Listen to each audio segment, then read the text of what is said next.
Hello, everyone. Hello, and welcome to episode 5 of Weave the Tales, Fate of Cthulhu, The Return of Carcosa, which is our amazing Fate of Cthulhu campaign. It's an 8-shot, sponsored by the amazing Evil Hat Games with one of the coolest casts around.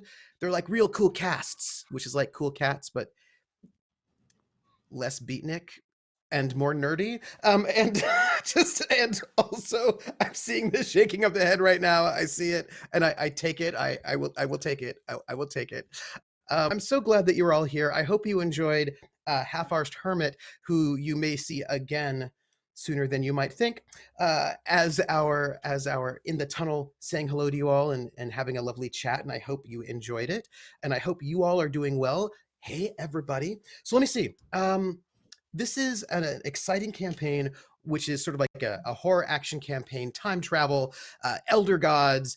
We are currently playing Return of Carcosa, which involves the King in Yellow. And this has been so great so far. And I thought that before I get into all the details, I would have my cast, i.e. the recap, I'd have my cast introduce themselves. And if you might say who you are, and I'm going to ask a very difficult question for you to answer, and that would be who you are playing. And that might be difficult for various reasons. And if you would just let me know one thing, and that is, what is one thing that your character, whichever one that might be, misses from their past, whichever past that might be. Like one thing that makes them, that they miss, that made them feel better, like a kind of a nice grounding thing. And let's start with Wild, who is awesome. Wild, who are you? Who are you playing? Who are you playing? And then one thing from that person's past that makes them feel grounded and warm and safe and happy. Right. Yes. Hello. I'm Wild. Wild engineer. He, they pronouns. I am playing John. John is a dreamwalker. Let's see. Let's just stick with that because John is a dreamwalker is about the best statement I can give to that one. Something that they miss from their old life. I'll just go with they just miss having, a regular arm. Oh, John, we're going to talk about that Cronenberg-esque sort of like biomechanical arm you got that's all corrupted real soon. Let's go over to Sour Fruit Junkie. Sour Fruit Junkie, who are you playing? And then tell me something that one of the yous misses from their past. Hi, I'm Steph. I go by she, her pronouns. Sour Fruit Junkie on the internet. And what my character misses, I think my, as we're calling them, goth character, my goth Elaine misses having intellectual conversations with like academic friends. I think she misses her academic friends. Oh, There's no yeah, I time to get have those that. conversations. There's just no time No, anymore. there's a sort of like explosions, but also time travel. So all the time in the world, but then none of the time. Oh, Jackie Dash. Who are you? Who are you playing? And then tell me something that Haley, one of your Haley's, misses. Hi, I'm Jackie Dash. I'm playing Haley Howler, which is our resident spooky YouTuber. Top 10 list coming at you real quick. I think what Haley, and this is going to be Goth Haley, misses the most is consistent cell phone service. Her data just doesn't reach every part because there's not enough people working those towers. And how can she let her thousands of followers know when she eats the best cappuccino she's ever had? Yes, eats it. That's a new way to do it in the future. Cappuccino wafers. Cappuccino wafers are the best, I love a really good cappuccino wafer. Before we go on to Jack, I'm just going to say, and by the way, Jackie Dash, you don't have to listen to what I'm about to say right now, Cool. You don't have to listen if you don't want to. Hey, rest of the group. Just noting that Haley has a huge internet following. Wouldn't it be terrible if Haley was like super into the King in Yellow and like broadcasted all that information all over the place? Wouldn't that be awful? Anyway, hey, other dog. Uh, this is, who are you playing? Who are you? Who are you playing? And something that one of your characters misses from their past. Who am I indeed? Hi, I'm Jim, also known as Other Doc on various media. I use he/him pronouns, as does my trifold character, the threefold Jack, regular Jack, Goth Jack, and Gideon Fox, his stage magician alter ego. The thing that, and they were at various times in their lives international thieves and stage magicians, they've all had to adapt to different things as different things have entered their lives, which we'll see here. Mm-hmm. And I think the thing that all three of them miss is back when there was only an expectation of there being one him, and at a time when he could just be entertaining with his family and his friends and listen to his mother and grandmother's stories with his dad and his sister. Those were good times. Much less complicated than today. Yeah. Oh. So I am Trooper SJP, and I am the GM for this extravaganza. And let me do a bit of a heads up. So this is a horror game, and we are dealing with the King in Yellow, and the King in Yellow is a great old one who is whose themes are decadence, obsession, also plagues. So this is dealing very much with an apocalypse in the future that happens through plagues. And so if you're feeling kind of vulnerable, if you're feeling a little bit like you need to take a little bit of a space, take a little bit of a space. Make sure you take care of yourself. That's the most important thing ever. And we have multiple safety mechanisms going on in place. We have lines and veils, which we did during our session 0. We have our green, yellow, and red card, which you can see. And we also have our OK check-in, which is in our Zoom, in our vMix chat ourselves, so that we can make sure that we are also safe. So we have multiple ways for us all to have safety, so that we can have the scariest game that is scary in a fun way. So to recap a little bit, for those of you who might have just shown up for the first time, in this particular setting,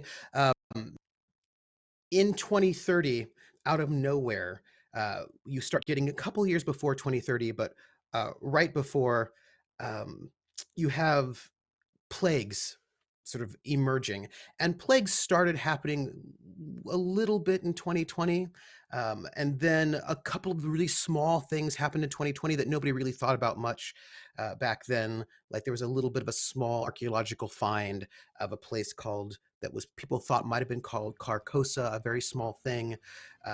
There was a play found. There were these really small things, but as time went on, near 10 years later in 2030, sort of out of nowhere, when these sort of plagues got heavier and heavier in the last couple of years of that decade, and most people were very, very sick, out of nowhere, this figure, the King in Yellow, who was a bit of an urban myth that started popping up like 2 or 3 years earlier, like 2027, 2028. People started talking about the King in Yellow, and they started talking about this yellow sign, and they sort of figured out the name Carcosa, just like 2027. But in 2030, this King in Yellow popped up in London, and people thought it was just like a street performer, but it was not. And this King in Yellow walked with this yellow mist, and anyone who touched that yellow mist got the symptoms of these sort of plagues that had hit. But instead of it taking a couple of days or a couple of weeks, it took seconds. But instead of just sort of getting ill, sort of bleeding and dying, instead they start transforming into these creatures. They turn bright yellow. They get pustules. They get 5 eyes, 4 arms. And slowly but surely, people just sort of transformed, and then they would attack other people and they would transform. And then people would either die or continue being these creatures. And 15 minutes later, that King in Yellow was in Moscow. And then 15 minutes later, it was in Oslo. Then it was in Shanghai. And within a couple of months, almost all of the world was dead. And some brave humanity's trying to fight, but the problem is they were sick. And when everybody was sick with these plagues, it's really hard to fight off what was happening. And some heroes making hard choices decide to use the technology of these great old ones to try to save the world. So a team of people, which included Jack and Elaine being one of the main sort of scientists. Well, they send off a team first, which includes a soldier named Renee. And that team never contacts back, and there's no sort of evidence that they were able to sort of make the changes they were supposed to make. So Elaine and her team, they decide to go back. They have identified 4 critical points in the timeline that if they could stop those critical points, they could maybe make it so that the King in Yellow will not be as strong, and they could maybe win. They could maybe sort of survive. And our heroes go back in time, and they find people that they knew, Haley and John. And as they start trying to figure things out, they realize something has gone very wrong, that the timeline, which was somehow accelerated, and they don't really know how or why, but somehow the King in Yellow exists in 2020 when the King in Yellow did not exist anymore. At least there are indications of it. The Carcosa they found was much bigger. People are talking about the yellow sign. People are talking about the play. People are talking about the King in Yellow well earlier than they should have. And our heroes go to get this play because they were given the mission to get this play, which tells the story of what happens in Carcosa and the King in Yellow. And up until this point, there had only been 1 act found, is what they knew in their timeline at least. And there was a full version of the play that was found, and they were sent to go steal it from the museum, bury it in a grave, so that in the future they could dig up this play, read it, and find out what what the secret of the King in Yellow is. Unfortunately for them, they have found alternate versions of themselves, probably from an alternate timeline, a much worse timeline clearly, whose mission it seemed to be to stop them from bringing the play forward. So there's some trouble there. And one more thing comes into the mix, and that is our dear John, who's a dreamwalker, also has been having these dreams of being a person from the ancient Carcosa, who we call Carcosa John, as opposed to Home Team John or Goth John. And this Carcosa John had a discussion with the King in Yellow before the King in Yellow was corrupted. And that was that Carcosa was dying of plagues, and that the king would make some kind of a deal with their god, Hastur, to save the people of Carcosa. But the king was worried that it may not work well. And Carcosa John, known as the Quiet One, who's sort of like a big religious figure, said that whatever happened, that Carcosa John would make sure that the king could come back, that we would restore Carcosa if anything went wrong. And we know that this Carcosa John is currently around, and that's problematic. And then also Gideon Fox, who is the sort of the person who's supposed to be here, is now different, and in something that had not happened in anybody's timeline, has stolen the original version of the play before our team could, and is about to go and stage a production of The King in Yellow at the Greek Theater, which also did not happen in their timelines. And that seems sort of bad. As we left off, Home Lime John has woken up in the house with our home team. They are there. We know that the play at the Greek Theater is going to happen sometime tonight. Goth team is in their warehouse, their dark warehouse with a lot of blue filter, because that's how it is in the future, where they have discovered that, their John was like, I'm going to go off and try to infiltrate and do some stuff. And they're like, great, John, you do that, team leader. But when he leaves, they hear some thumping and they open up a crate and they find out that there is another Goth John in that crate, and they suspect that maybe the John they've been having with them may not have been the John they thought it was. And so with that, we will open up our show.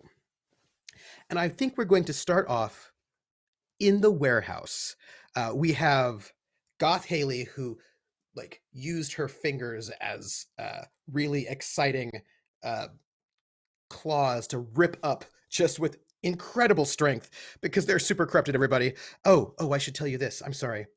I have to say two things. This is important. Before we start, I have to tell you, about our sponsors, or else we will never be able to do this. This would not be happening without our sponsors.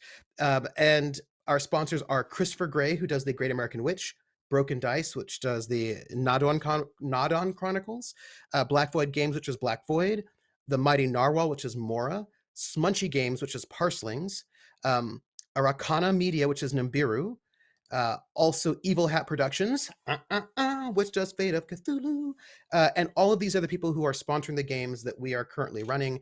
And without their sponsorship, we couldn't even run these shows. So thank you to them.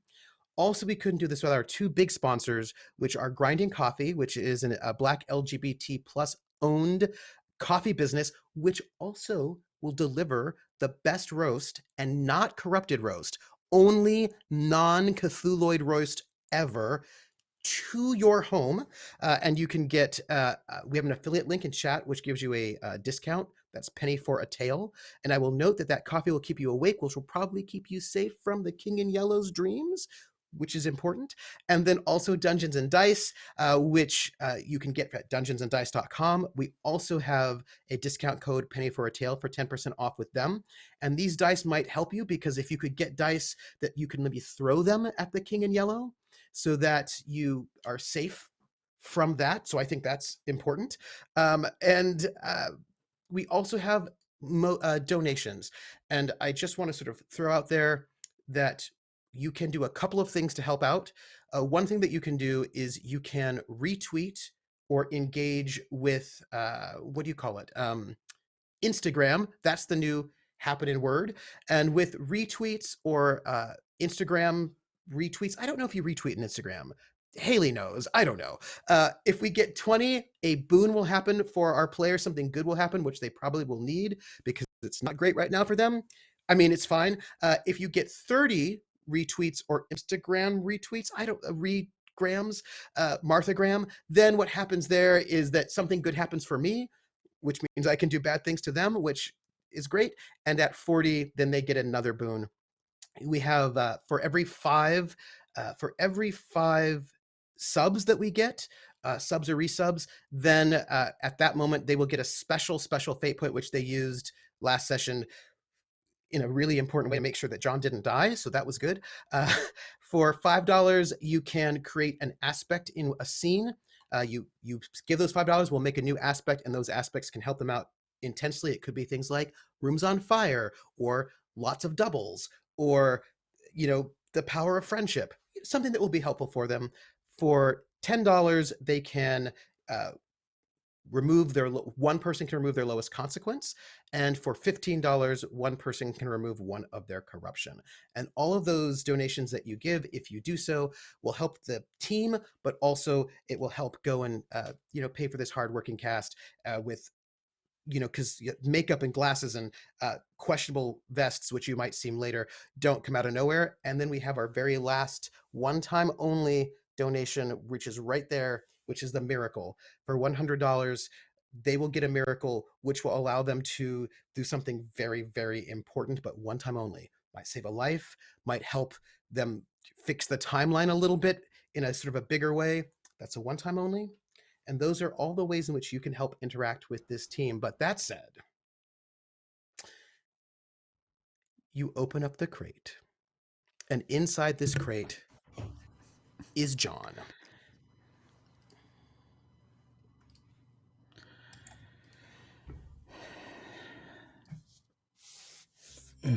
Bound and gagged. What? Bound and gagged, right. Sort of look back up at Haley, look back down at John.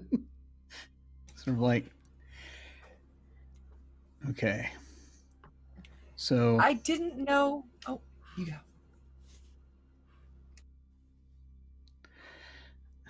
Neither did I.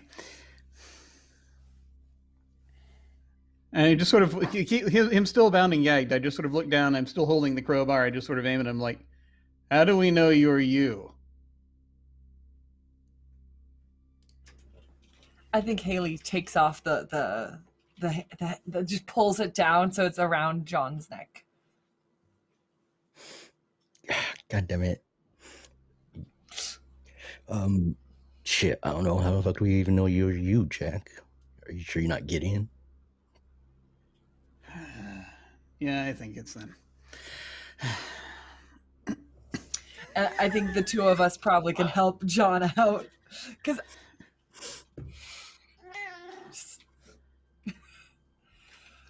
so There are a lot of cats around. There's a cat. There's a cat in the warehouse watching. They're everywhere. Damn, freaking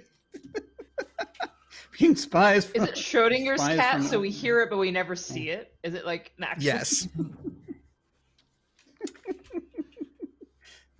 Spies from Ulthar.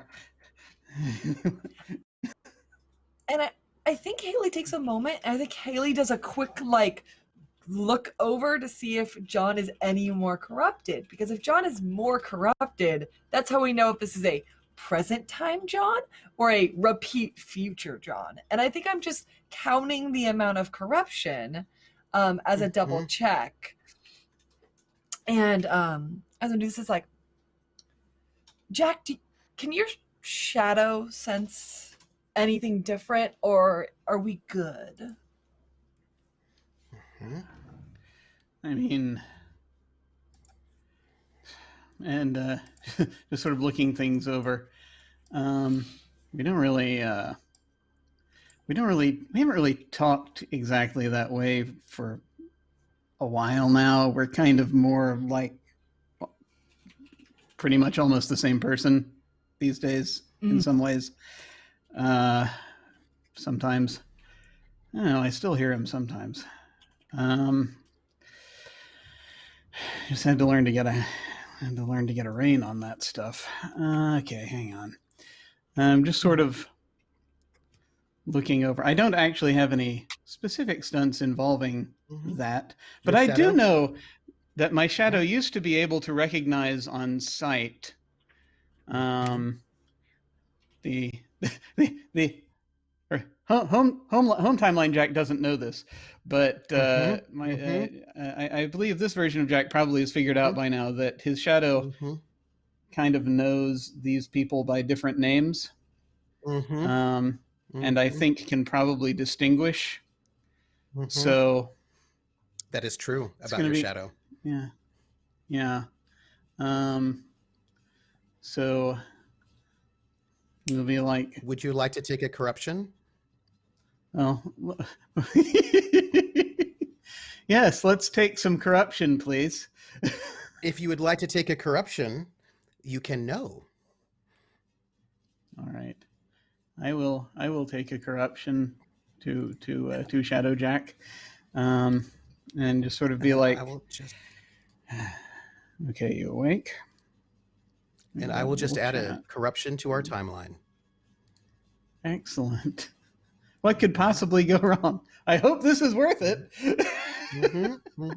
I feel like I bullied you into this, and I'm excited about it, and also very guilty. So, thank you. So we'll just so it's kind of one of those things where Jack can kind of at this point turn into Shadow. Is sort of the tack that I took with it. The things that he sort of, but he can send out tendrils, usually to fight people with. So, but this shadow should know, even if it just sort of touches this version of John, who just sort of puts his hand out, and the shadow will reach out and will briefly just sort of roll over, kind of almost like a CAT scan.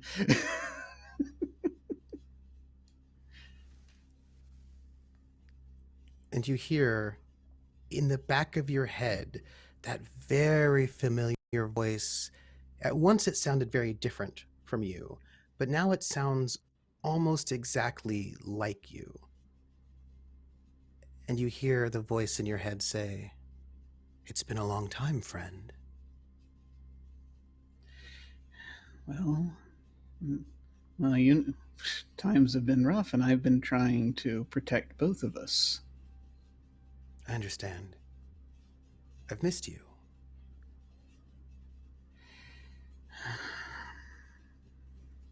Well, you know that we work better as one than as two. That's true. But it feels like exile talking to him who doesn't even listen or ask.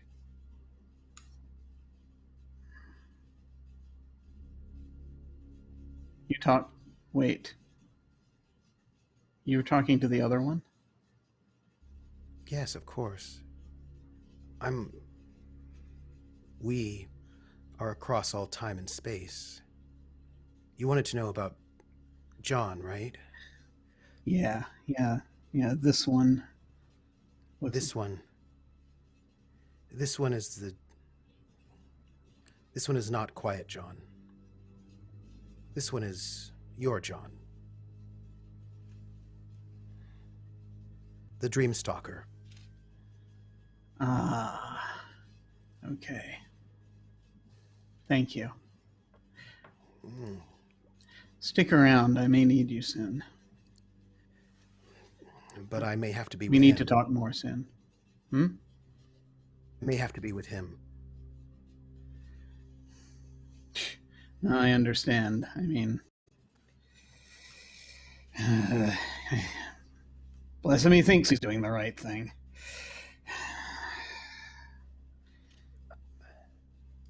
It's sometimes confusing. Well, being in more he's places trying at to, one time. Go ahead. Being in more places at one time. Yeah. Well, if it's any consolation, he's probably just as confused as you are. I suppose. Jack. Yeah. Have you seen the yellow sign?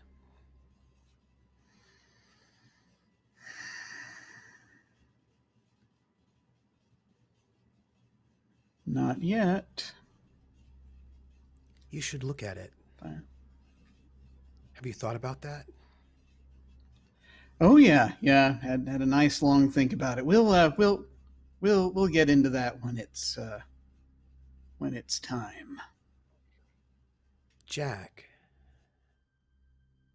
You know, Gideon's going to take all of your name. Do you think he should be doing that play tonight? Don't you think you should? Don't you think we should? If we did it, everything would be different.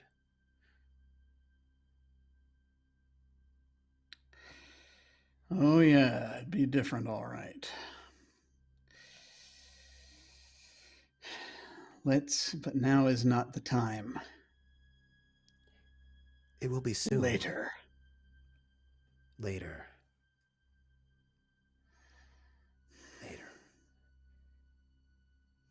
I will whisper to you. It's good that we are one. Soon, oh yes, there will be no difference between us at all. Oh, of that I'm quite sure. I'm waiting for you when you come home to Carcosa. And, well, this is the thing we've always gone back and forth about, isn't it? I'll be waiting for you when you come home to Chicago. Gotta go. One day. And I'm going to just kind of just push him out. Your shadow feels a little like neglected. Your corrupted shadow feels like maybe you don't hang out with it enough, but that's fine. He'll just go find someone else to talk to. Yeah, I know. Across town. It's hard. Relationships are hard. Relationships are hard. It's true. It's true. A lot of work. You see him just sort of like come out of it after a moment as he's just sort of pulls the tendril back, and he's like, "We gotta burn that goddamn play. It's him. He's ours. Definitely, he's not the other one. Whoever that other one is.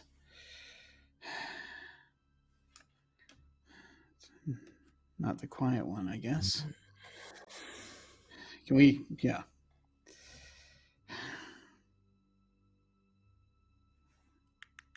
I think you're muted. Muted. Thank you so much. Haley starts to undo the chains, and I assume she just puts her like long fingers in and just does one of these, the pop it. And as she does that, she's kind of like taking some double checks with Jack, because it has, from her recollection, it has been a while since the shadows have clung as hard. And I think she's like, I feel like we need protein shakes.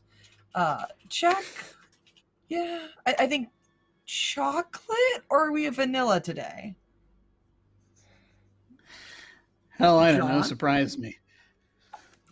John, you want one? Yeah, I don't know how long I've been stuck in that box. John, what happened?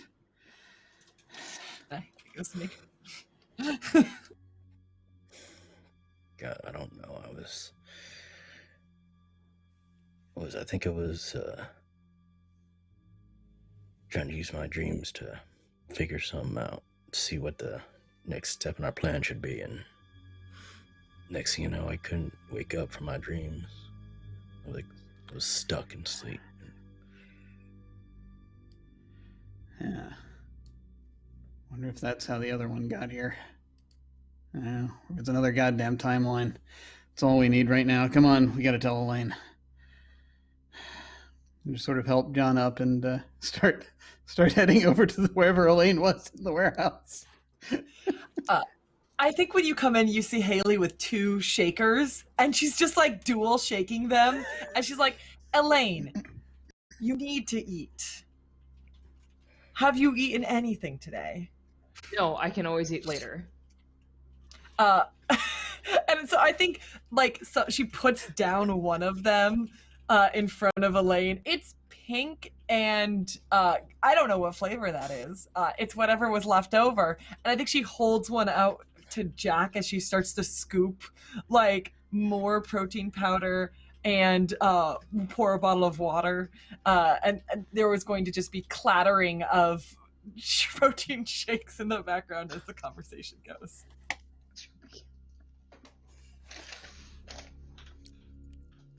In our chat, Wild is correct. It is strawberry kiwi. Excellent. Yes, excellent. As we're sort of walking in, I kind of will just sort of look back and look sort of at Haley and over. Did you tell her? Yeah. Elaine, we got a told her visitor. we had... I think the whole time, like, Haley's just been talking about shakes and trying to convince Elaine to eat, and totally forgot to tell her about the John that they just found. Yes. I think that's what happened. I think that's. I would love for that to happen. And then, like, out comes Jack and John, but John just left. But John is wearing mesh, so you know that John's from the future. Leather, mesh. These are the things that say the future. We know this to be true. So the You've been John talking to that the just wrong left, person. looks the same. Like, so this is Steph trying to reset the scene. Mhm. So the John that we had just left looked exactly the same, like was Yes. dressed the same. Yes. Cool. Have we run into the quiet one before? No. It's just that John, like our goth John, has been referring to himself as the quiet one within all the like the transcripts and stuff. This is Steph putting Recently. stuff together. Recently. I wanna do puzzles. Oh. Yes, recently. Not always, but recently. Like, you know, for the last couple of weeks. So. Which is like, So you know, then, that's like, cool. People have their nicknames. You just found yourself, I guess that makes sense. And then that's when things start to shift, right? Like that kind of. Yeah. We gotta kill them all. I'm like, oh, okay, all right, cool, Yes. awesome. So Jack. Interesting that you asked that question. Yes, that's true. It's about the time when your John, Goth John, started calling himself the Quiet One that the mission became not just we need to burn the play, but we need to kill them all. That is an interesting note.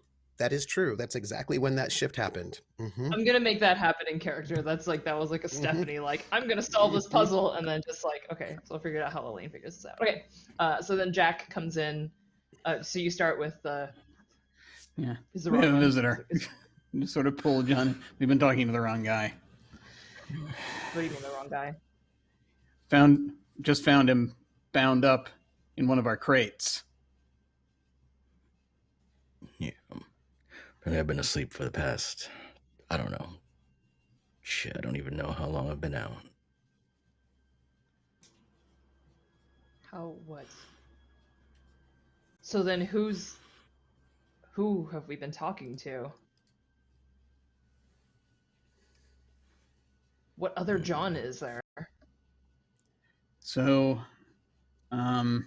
my shadow says it's the quiet one is the one we've been talking to, and that this one is not the quiet one. This one is ours. And I probably say it a little reluctantly because I think, Elaine, you probably know that I'm not supposed to engage with my shadow self because it's been causing problems.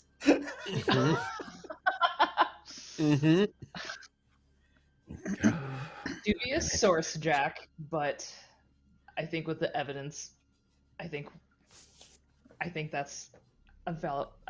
I won't argue with you on that person. We'll table that for later. We'll table that for later, Jack. Table that for later. It's the only way to be sure. The quiet one. The quiet one. It's not good. Oh, that makes sense. That makes sense why the messages changed. Why? What did the quiet me say? He said that the only way to stop everything is to kill our past selves. Because we would make it worse. I did not agree. I should have known. Should have known it was. We don't know if he's wrong, but that doesn't sound like a great plan. I mean, it would do the thing, but is it the way we'd want it, right? Like, I think that's always the question. So, like, the quiet John has gone to the apartment, the house, right? That's what Quiet John said they were going to do. Quiet John said they were going to go and infiltrate the other team to get info. That's what Quiet John said. So then, technically, it was good I didn't poison and kill ourselves. Hands a shake to the Dream Stalker, John, and then continues. But should we then, Elaine, this is where it gets to you. Are we supposed to meet ourselves? Because I didn't tell you, but I technically did.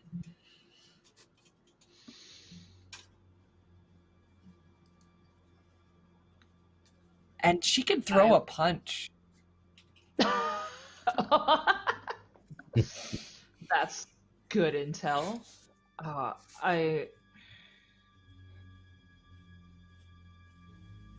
There were so many things that we were supposed to do and supposed to not do, and the things that we did wound up making everything worse. So at this point, what harm is there? I mean, now they just know that a future you is here. That's all that they know. I mean,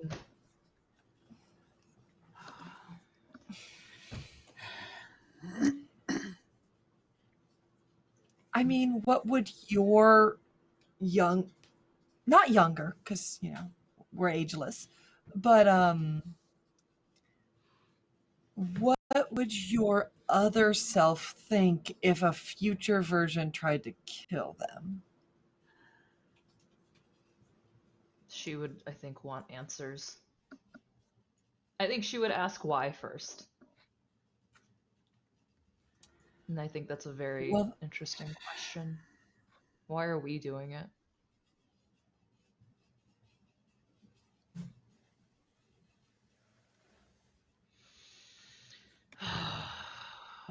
Well, you first. I do have a suggestion, if nothing else. How do we? I mean, I don't want them to. You know, I don't kill unless it's necessary. Not these days, but if if our one problem is currently occupied with our other problem, maybe we can take advantage of that and go get the damn play.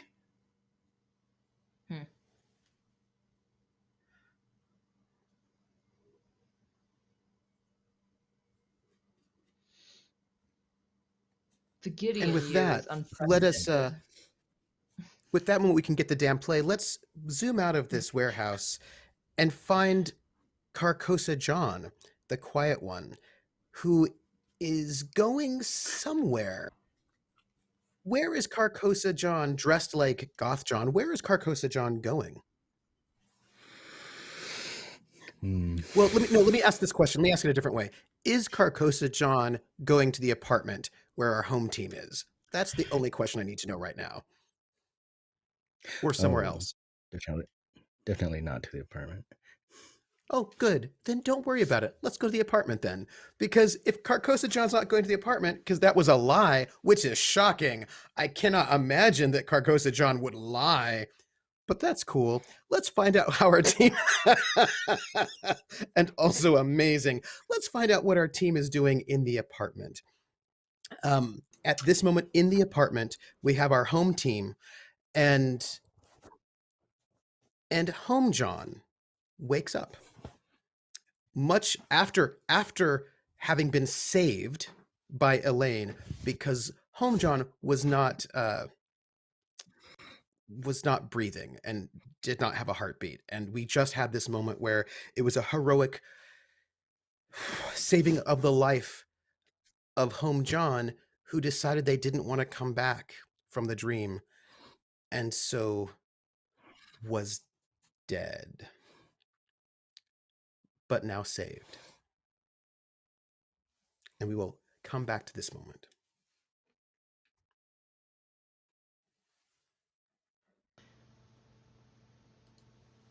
John, talk to me.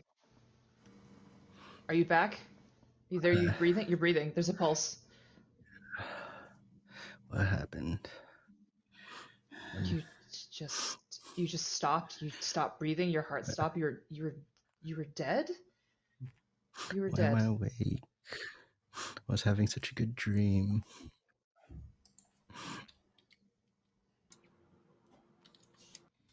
What did you see? What did he tell you? No, that's the thing. It's like the good dream was because there were no dreams. It was just empty and quiet. It was wonderful. You were dead, John.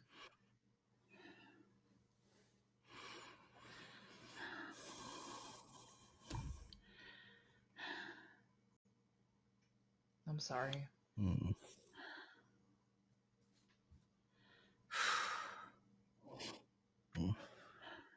Good to have you back, man. Did we stop the bad Haley?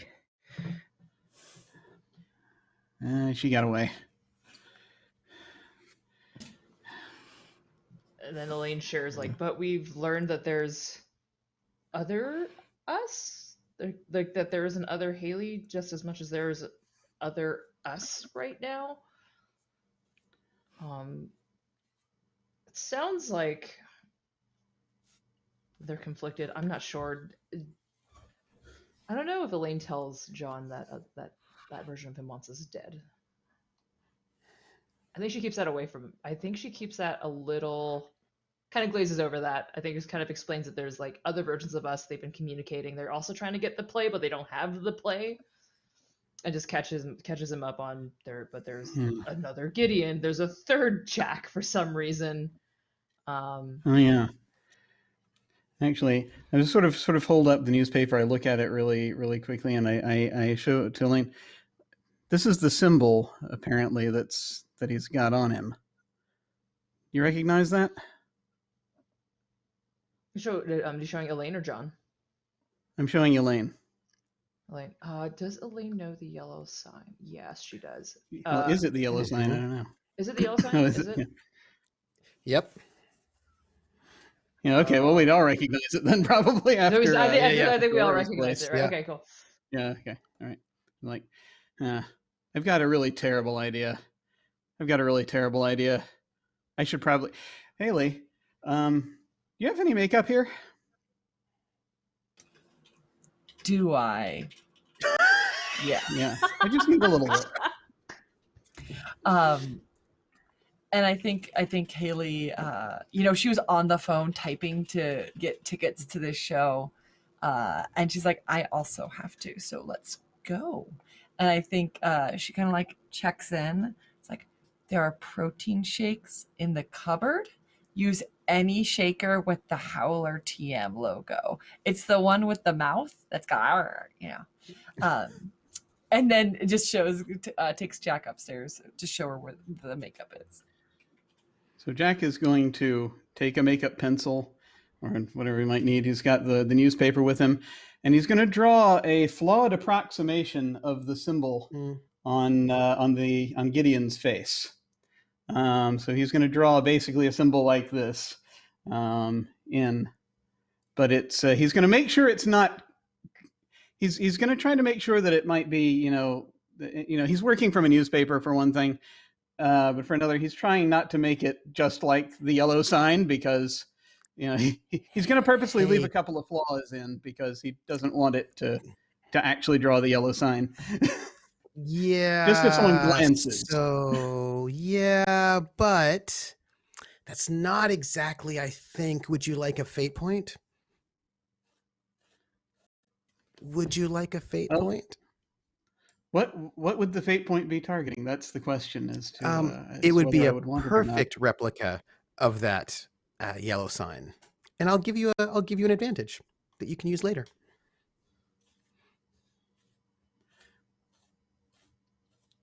See, this is an interesting question. He's trying not to make it a perfect replica. He's trying on purpose not to do that. Is this a compel? It's sort of an echo is what it is. So you can refuse it, and you would not have to pay a fate point for it because it's not a full compel. It's an echo from something that happened about 10 minutes ago. It's an opportunity rather than a compel is what it is. Understood. So in that case, I think what I'm going to do is I will take the fate point and say that he accidentally gets it right. If I might, you don't accidentally get it right. By the way, could we, voice in the sky, could I get a corruption on Jack, please? I would love that. Thank you. As you're beginning to work this sign, purposely trying to make sure you get something a little bit wrong, your shadow, which is sort of on the ground, sort of from the lights in this room, because I imagine it's a really nice makeup light, your shadow starts moving across the floor and up your legs and up your torso, and your shadow covers your body as if to become one like you. And as you are drawing, the shadow hand is overlaying your hand and sort of crafts the perfect yellow sign. And the shadow says, "You never talk to me. You know you should. I have a lot of information for you. A lot of information." And the shadow then drops back down to the floor, and you realize that it is perfect. And as a matter of fact, there are little details to this yellow sign on your face that you couldn't even see in the newspaper. But you have an advantage that you are a perfect copy that has 2 free invokes on it, as a matter of fact, that you get to have that as well. A free advantage aspect with 2 free invokes that you can use whenever you need them. And that corruption that, and I will note that corruption, this is a thing that you feel. You feel more corrupted, but you don't feel like you did it. You feel like that corruption was not something that you as Homejack did. It feels like it bled over perhaps from Goth Jack. Okay. That Goth Jack made a choice and it has bled over to you, which might make you a little bit concerned about whatever your very corrupted friends are doing somewhere in town. Please go on. I don't think I know consciously what it is that's happening even totally. So it's just like... But you see it, Haley. You see it. Haley, would you make me a will roll, please? Yeah. You know what Instagrammers are known for? Their willpower. So let me... Sorry, Fitzonas. I don't know which one we prefer. Will roll? Actually, that's not too bad for me. Yes, please. A will. See how it goes.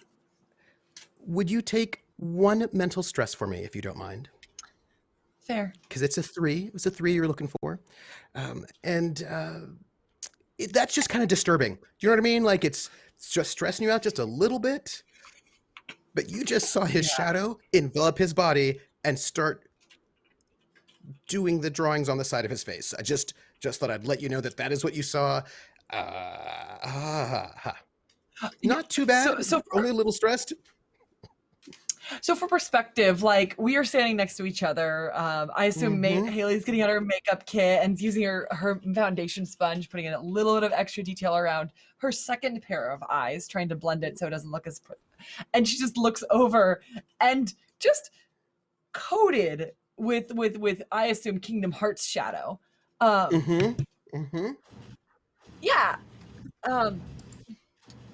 I have not been...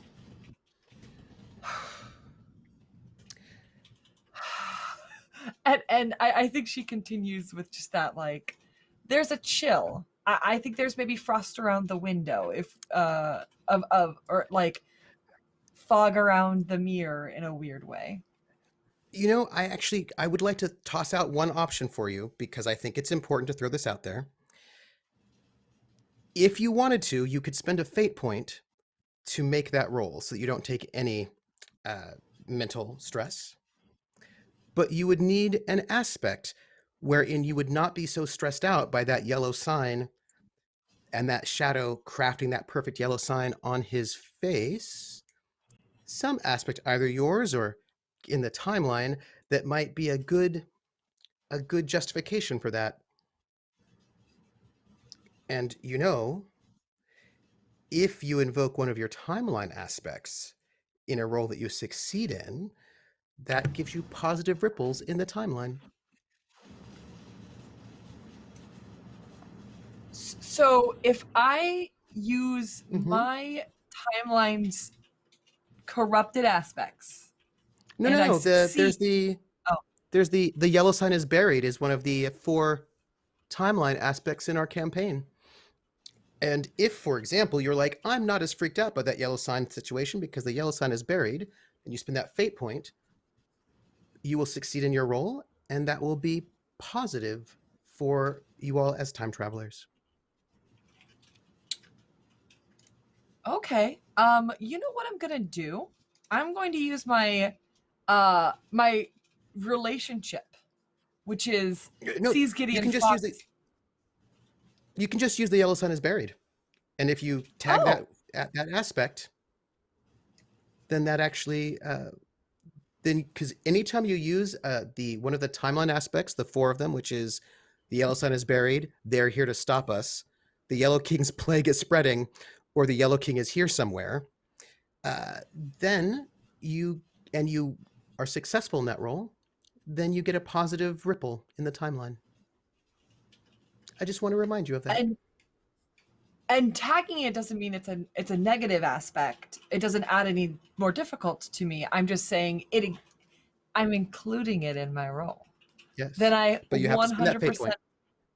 will spend that fate point to increase my roll by 2, and that seems like a good play. Thank you for So, showing us how to do these things. oh yes. If we might, Lydia, could we get to the timeline if you please for a moment? Because I feel like maybe everybody needs to know. So in our timeline, they have just used one of these mostly negative aspects, although they have turned one to be less negative. And that means when they've done that, they get to give themselves a positive tick mark on their timeline. And they now have 4 positive tick marks on their timeline, which will now create a positive ripple in the timeline. And that is one of the things they really need to do to help make, the King in Yellow not so bad. So, and thank you, Lydia, in the sky. If you might, tell me, Haley, how the fact that the yellow sign is buried helps you not freak out at seeing this shadow crawl up your friend's body and start drawing this very accurate yellow sign on his face. Using the yellow sign is buried. I think about how it's underground. It's dug deep. It has been covered by dynamite, as Elaine explained to me. It can't do anything to us now. This is merely someone trying to bring back something that was so 3 weeks ago. That meme is gone. You got to move forward. You got to be always hip to the jive. So this shadow is just bringing up something that we've all been done with. Yes, that is so. You're not worried about this because you have dealt with this, and so you do not take any mental stress at all, as you're fine. Jack, how are you? I think that he's a little disoriented after just sort of that moment, and he's just sort of focusing on the fact that he actually has talked to his shadow before, but it's he kind of didn't. This is the first time I think it's really talked back in this way, and without you talking to it of, first. Yeah, it's one of those things where this is the first time it's actually shown more initiative than to just sort of help him steal something at a distance. So he's a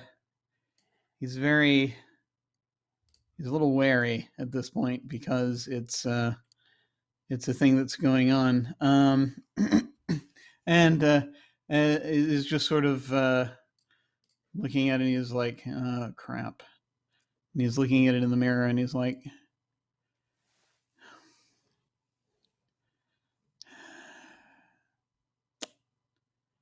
"We didn't have time," and he's considering trying to smudge it up for a second, and he's like, "We don't have time."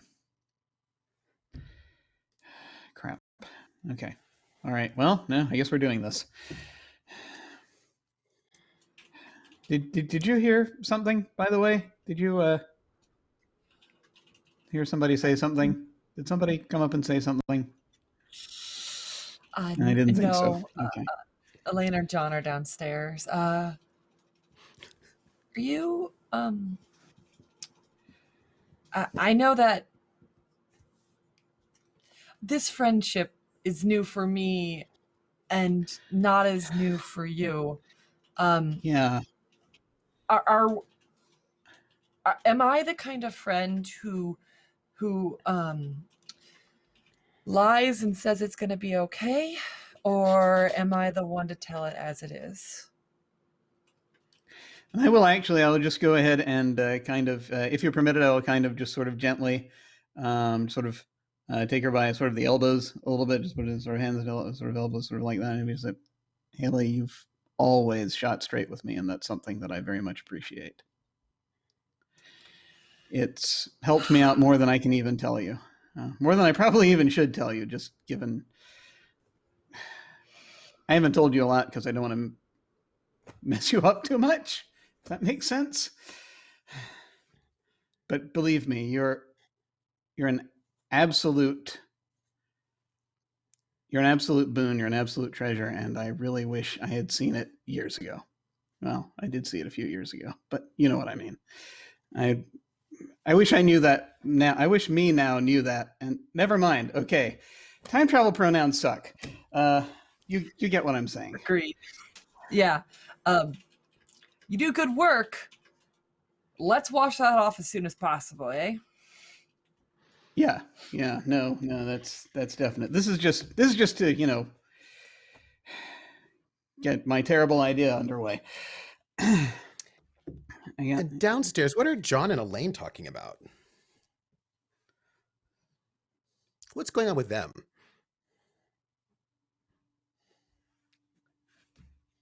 I think John is being slightly broody, considering what Elaine just told him, that he was dead, and that he maybe enjoyed being dead a little too much to be comfortable with it.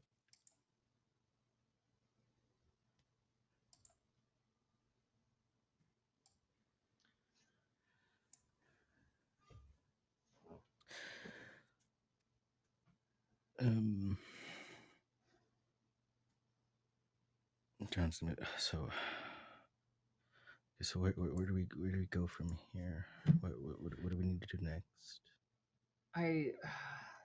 That's a hard question, right? I mean, I was like, I peer from the future. I should know, right? But actually, like, I don't really know what to make of this.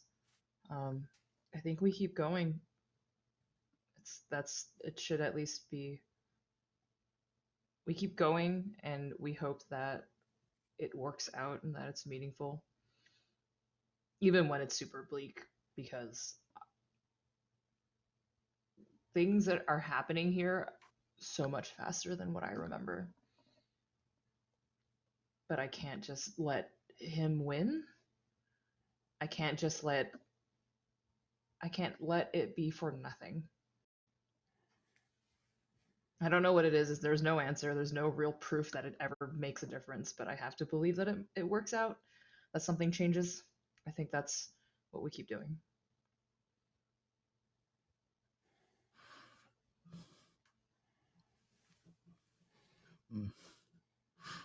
Do we have an actual plan yet, or are we just gonna?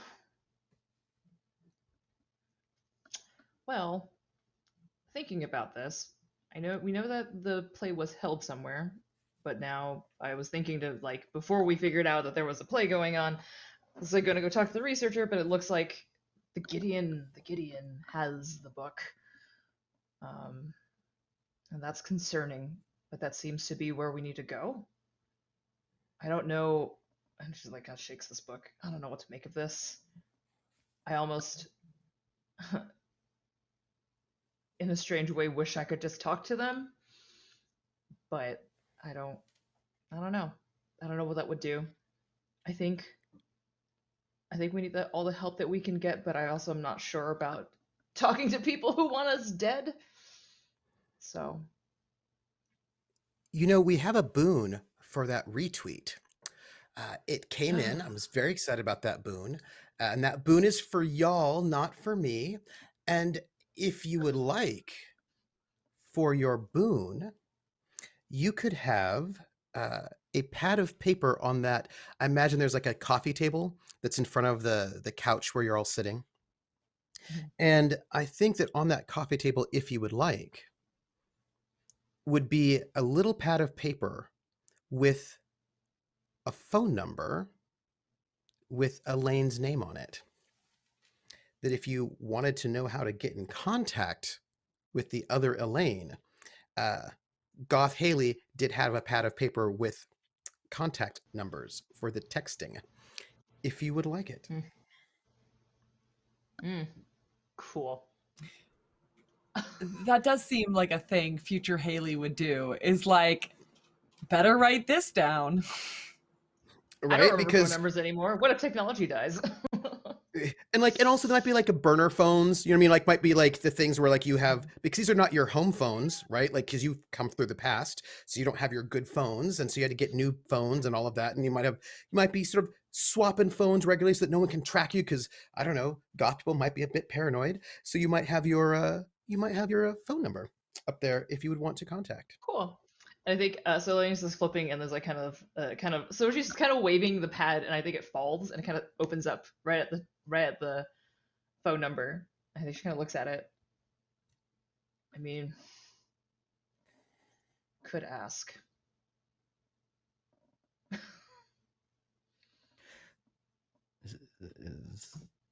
Is that the Elaine I'm supposed to know? I mean, I don't think. It seems they're probably from.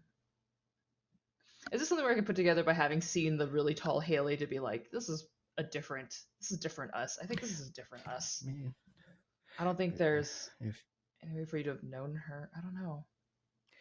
Why? if things are going differently than how you remember them, maybe you could call as a another researcher and to compare notes about this timeline with yours. Maybe they know something, or maybe they're researching the same thing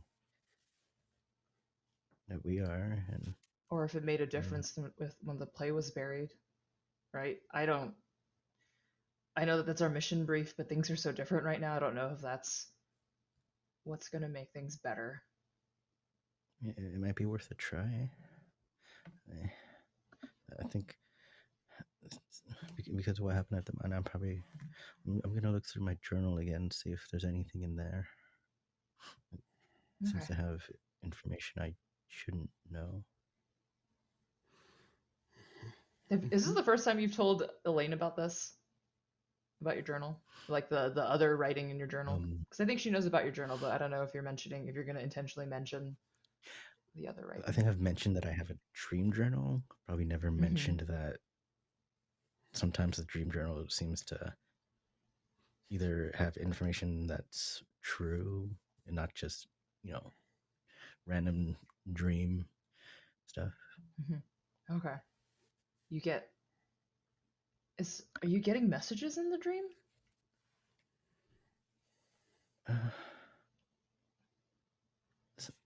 Maybe. Sometimes I don't always recognize my own handwriting, almost like it's not me. But I mean, I don't know. It helped last time, so. What did it say last time?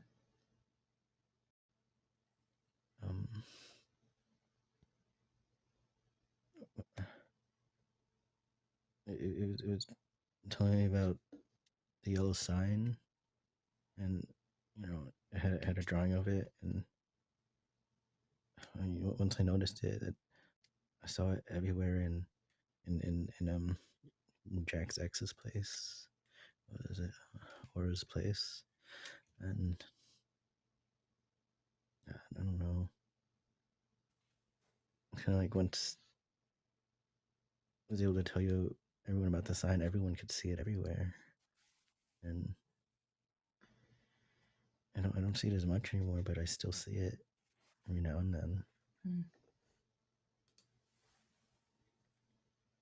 And I remember when everything went down, the world got worse when the sign was everywhere.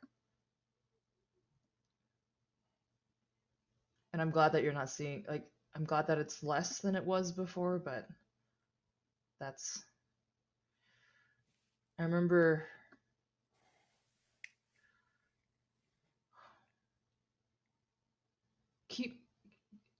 Keep an eye on it. I think that's a good. I don't know what to make heads or tails of it, and I don't want to push you to doing things my way because I don't really know what to make of it. But the yellow sign cannot come back. It has to stay buried. It can't have gone to waste. It can't. Renee's work can't be gone to waste.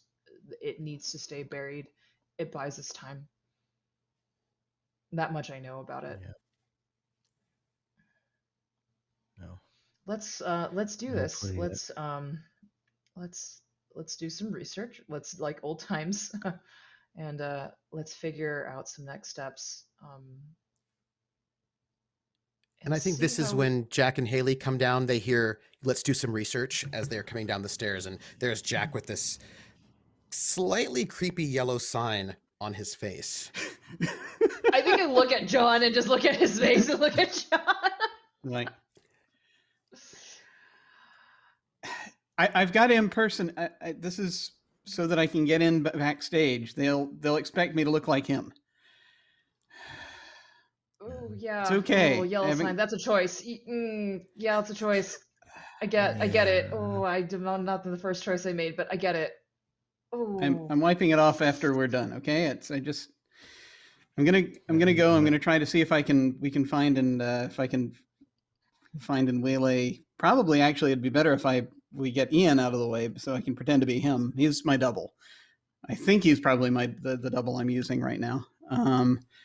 But we can get him out of the way. I'll pretend to be him so that Gideon's not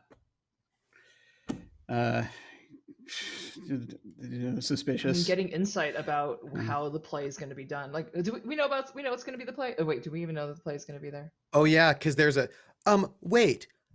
I We believe know if there's you a were looking at performance. the We newspaper, don't know it's a play, though. Yeah. I believe that Oh, there's yeah, a yeah. poster. I believe, if I remember Yes. correctly, there is a poster It's a for big the ol' ad. event. A big old ad in the newspaper. What might it look like? What? What?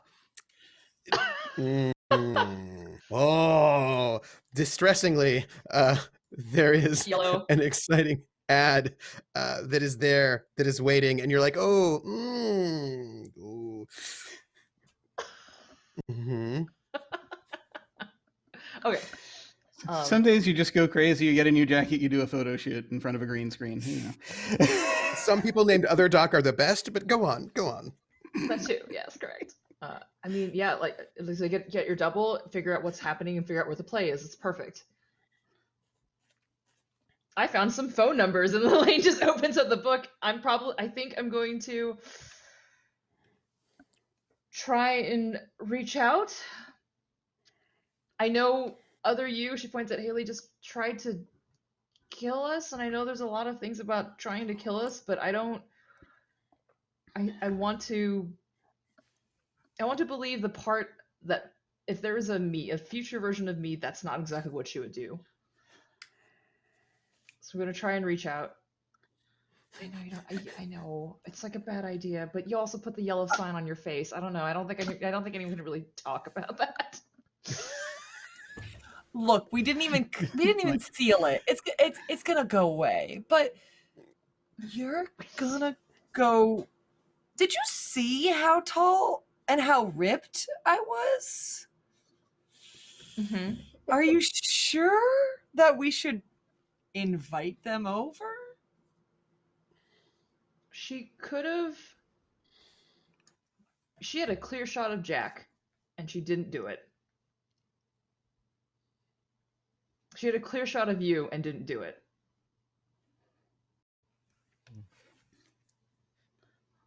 I mean, there are worse things, but right now their sign is we just barely got the sign to be buried. Their play is still out there. I don't really know. We need as much help as we can get.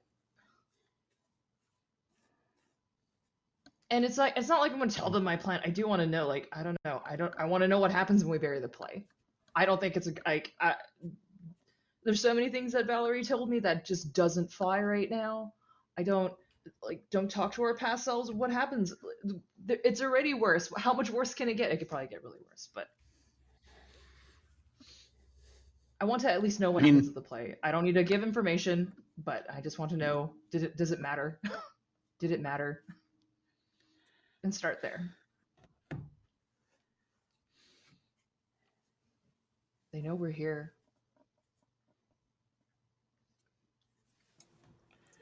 Yeah. I mean, should we vote? I mean,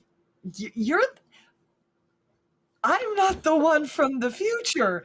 I'm not. I mean, so you should Can I recommend that we contact them on the move? Can we get moving first, so that at the very least, if we need to not be sitting ducks, we can do that? I think Elaine turns to Haley before we start getting. I was like, Haley, I'm not like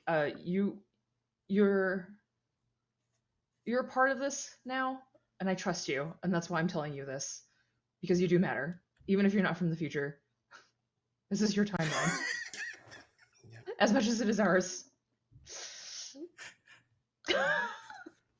Well, that's appreciated. Also,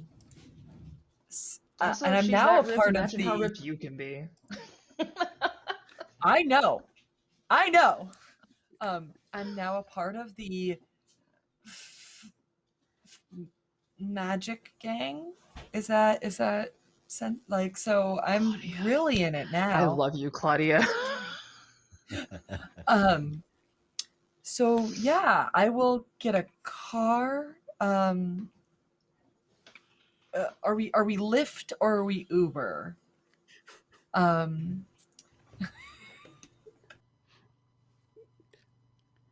It's probably, since there's an alternate timeline now, Luber, Ly, or like umlaut. Oh no! You know, it's an umlaut. L umlaut Luber is what it is. There you go. Mm-hmm.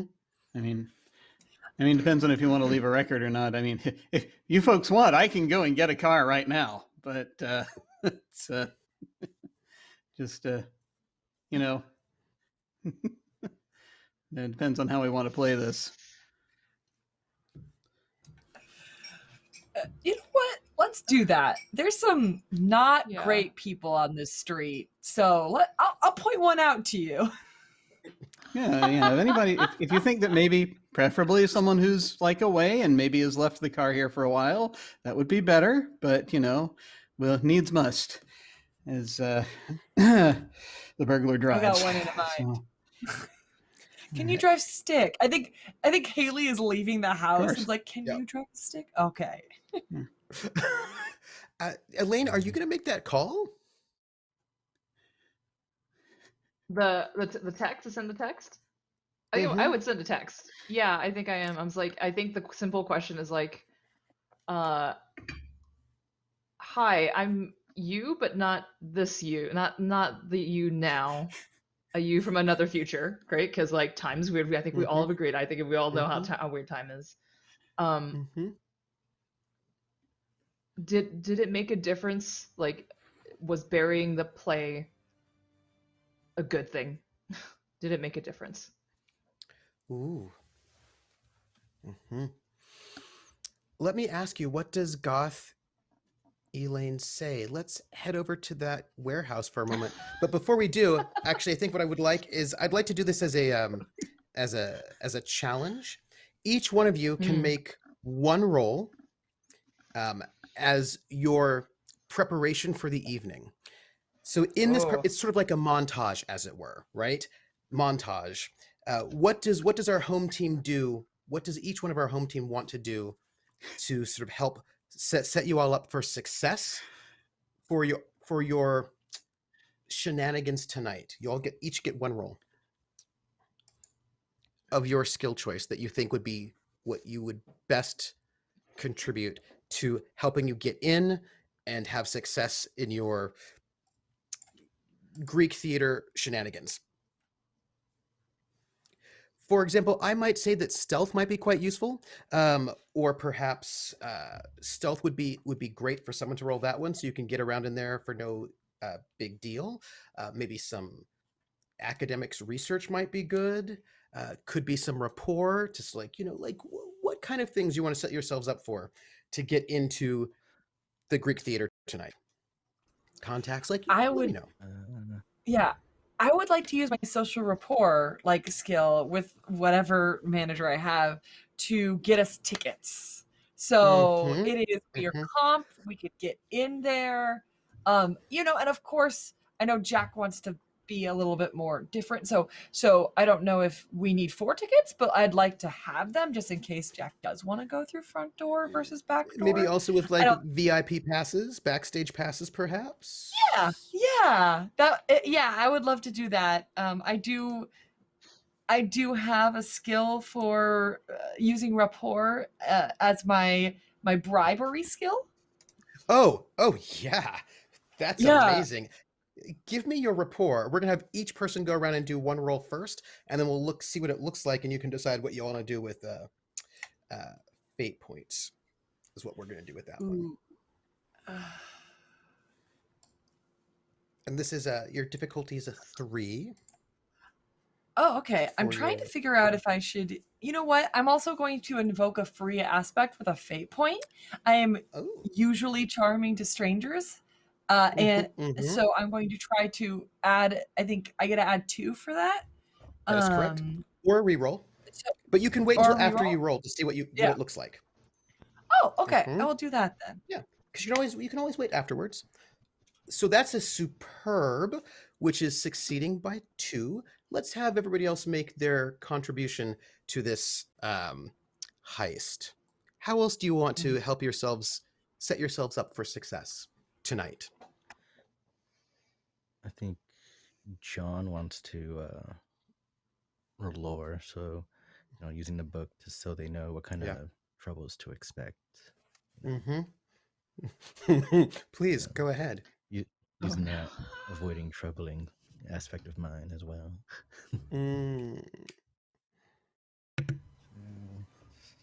Roll your lore. Oh, Ooh. no. We'll wait till everyone finishes. Elaine, how are you going to contribute to our I think play extravaganza? I want to investigate where the play is being kept, because we know we have contact with someone who was hanging on to it and whatnot, and trying to narrow down where it is. Is it in the theater? Right. If he stole it, probably. So why don't you give me academics? Okay. Because that's a good research skill for you. Did I do my roll wrong? Because it's looking weird. Let's see what you got there. You rolled a... Let's see. Okay, so that... Oh, actually, you did do it wrong. I think you added a +2. You should just add 2. Don't add the plus to it. Okay. And then... Yeah, you just rolled terribly. Sour Fruit Junkie. But so we'll note that one. So you should re-roll wild. And what about Jack? What about you? So I think what I'm going to do. Deceit, maybe. Well, the idea here is to sneak into Ian's hotel room and lock him in his bathroom when he's not looking. Yeah.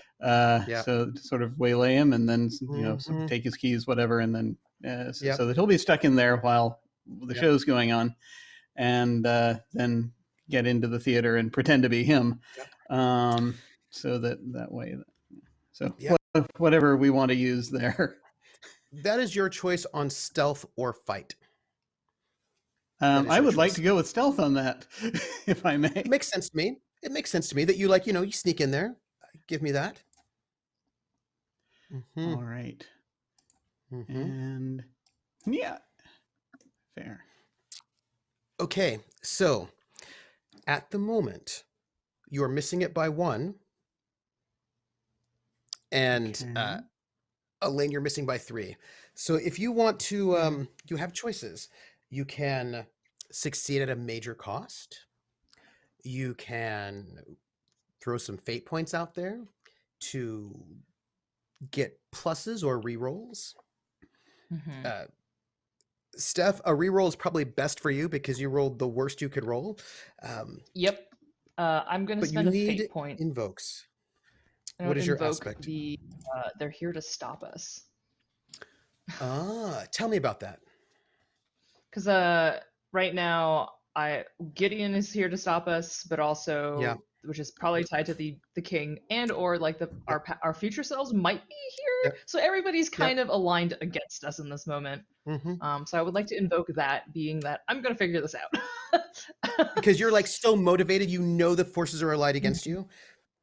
All right, but I have to, it has to go through. So I'm going to reroll. Please, please, please. Okay, so you meet it, which says to me, and spend your fate point.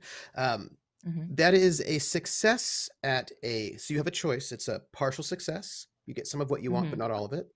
It is a success at a minor cost, or you can fail but get a boost. I could also spend another fate point with a different aspect to give it +2. Yes, you can. Is that possible as well? Yes, you can. It is. Okay. That is also a possibility. Do I want to invoke a fate point? I mean, yeah, sure. Let's do it. Let's take a fate point. That way, I will happily take anything you want to throw at me later to eat more of this corruption pie. And I'm going to invoke my free aspect of being determined. Having everything aligned against me. Even more so, as a researcher, I've hit these sorts of like walls before. This place of non-inspiration, not seeing all the things, like getting all the facts. So I find my way through it. And what about you, Jack? You're 1 down. Oh yeah, I'm just going to just spend one of these 5 delightful fate points I have in front of me to invoke my high concept, that has Master Thief in there. Friendly time-traveling Master Thief with a history of prestidigitation. And just sort of make it so that it's like, I know how to jam one of these locks. Yes, you do. Yes, you do. And so, with this, we're going to sort of think about what this all means together. And before I answer that, I need to ask you, what does Goth Elaine text back? Does it make a difference if we bury the play? What does Goth Elaine text back?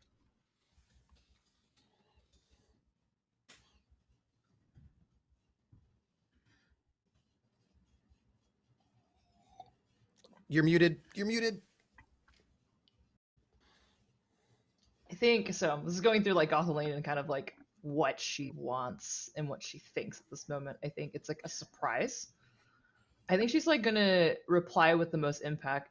Valerie reads it and she dies. She kind of like tells her like what actually happened. It's like Valerie reads it, it makes it worse, and she just it makes it worse. And I don't think she tries to push what happens. Like I don't think she tries to push Elaine one way or another to want to like talk or anything. She just kind of just replies to that in a very like, you want answers, and I will just strictly give you an answer and not prod. And it's like, it makes everything worse. Are you still gonna do it? Are you still gonna bury it? And she sends that back. Doesn't tell the Goth crew that she does this though. Yeah. And I think this question is, are you still going to bury it as hanging, as we can see this montage, right, of Jack slipping into Ian's hotel room. And how do you take his place, dear Jack? So no, I just basically will I so I mean, like I throw on his jacket, Mhm. and I will head down. And you're like, to we don't know what happened to Ian. He's not getting out of the bathroom anytime soon, I think. throw on his jacket, make sure I've done.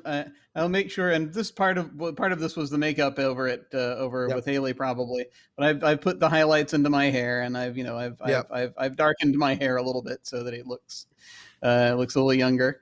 And Ian was like a dead ringer for Gideon, so it's basically, and just try to try to walk with that badge. pick up his badge, get his stuff. And I'm assuming it's a hotel near the Greek Theater, and so just head over there and just try to swagger like an Australian. And let's sort of go within our montage when we have also now we have Haley getting their way into the Greek Theater. How does that happen? I think Haley's wearing super big sunglasses and wearing the exact right outfit. I'm not sure if that means like very cool, like hanging out clothes, like clubbing clothes, or like very cool, like runway clothes. But whatever that situation, she's got it. And I think there's a little bit of like talking with whoever's working the door, a little bit like, oh, my friend is here, and actually I'm supposed to get in there. Probably talking about what they want to eventually do when they're in this area. Like, oh, you also have a gram? Isn't that cool? And yeah, just kind of like doing that while poor Elaine and John have to like listen to the slight upturn of Haley's voice and just the like Sona got on. And we kind of, and we're time is a little bit mysterious because like on one hand we've got this bathroom being sort of jammed. We've got the amazing Haley just like being a force of nature, sort of moving everyone into the Greek Theater, but also in the stolen car on the way over, we have Elaine and John studying through sort of like, a computer laptop, also this dream journal. Elaine, when you're going through, what you end up seeing is you're searching through hotel rooms, theater, like you've got all of these sort of bits and pieces. And as you're sort of looking through, and maybe you even are able to sort of take a look at CCTV cameras, like you are going full in to try to get as much information as you can.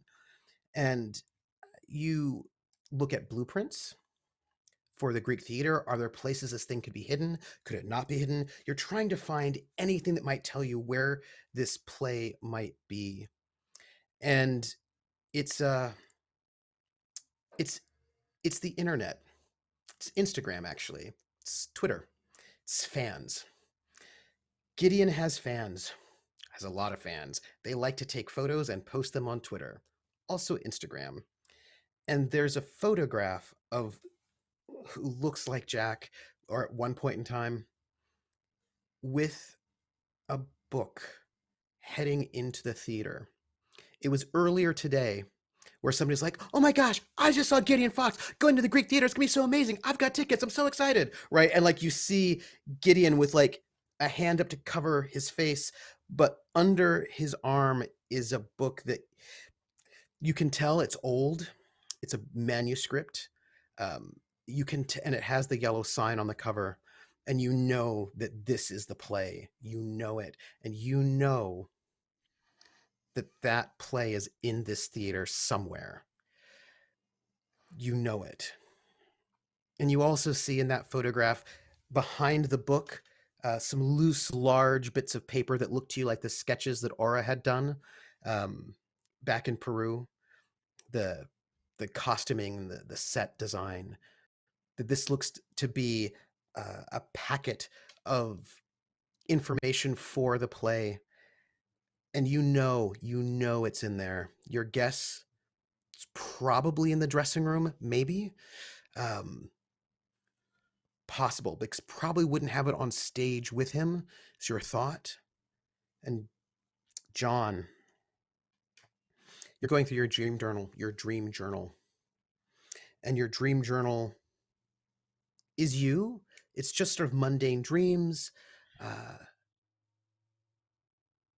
but there are a couple of things that are interesting. There's this moment where you're writing. It's you who's writing about how hungry you are, how hungry you are, how hungry you are. And you realize actually that's you writing it right now, that you're at this moment writing in your dream journal about how famished you are, how much you want to eat. And you realize that you're writing it right now, but you kind of didn't realize it. I don't know how you feel about that, but as you sort of go through, you are reading an entry about the play, and it's about it's instructions, but it's not in your handwriting. It's in Carcosa John's handwriting, the quiet one. And it's about instructions for a ritual. And you know, in the instructions, that there has to be a sacrifice. Someone must die. For real, not as a joke, not as a magic trick, but in order to help open the gates to bring the king here, now. Across time and space, there has to be a sacrifice. Someone must die at the height of the play.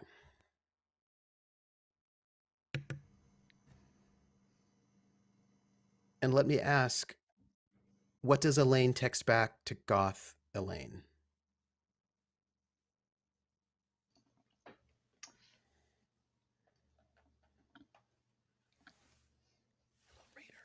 I think she replies, do you still intend to bury it? Just no.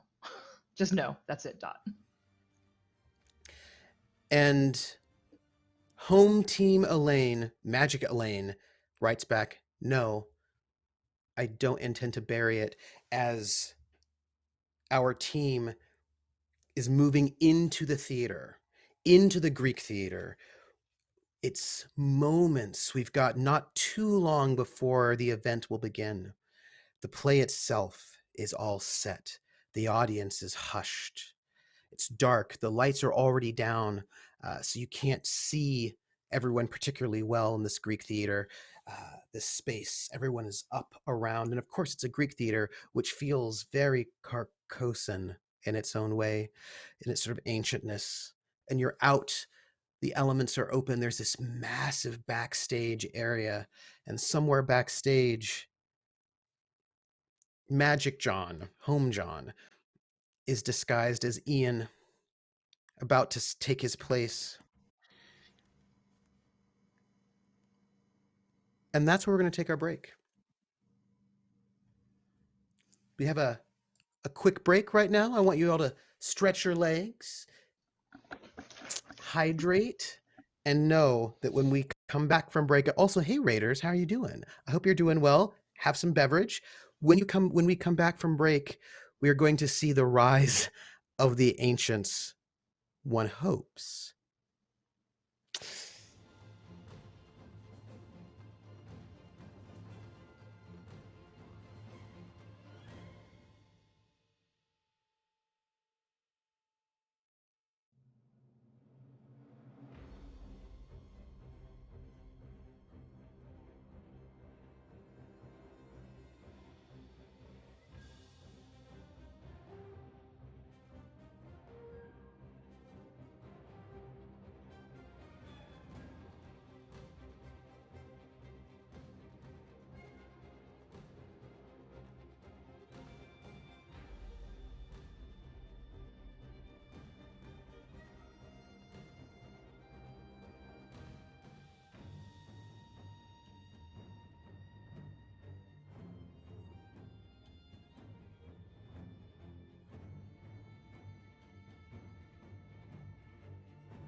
Steph, you using conversations. So good, everyone. This is the best, and I'm so glad to be back here for the second part of Fate of Cthulhu, the return to the return of Carcosa, episode 7.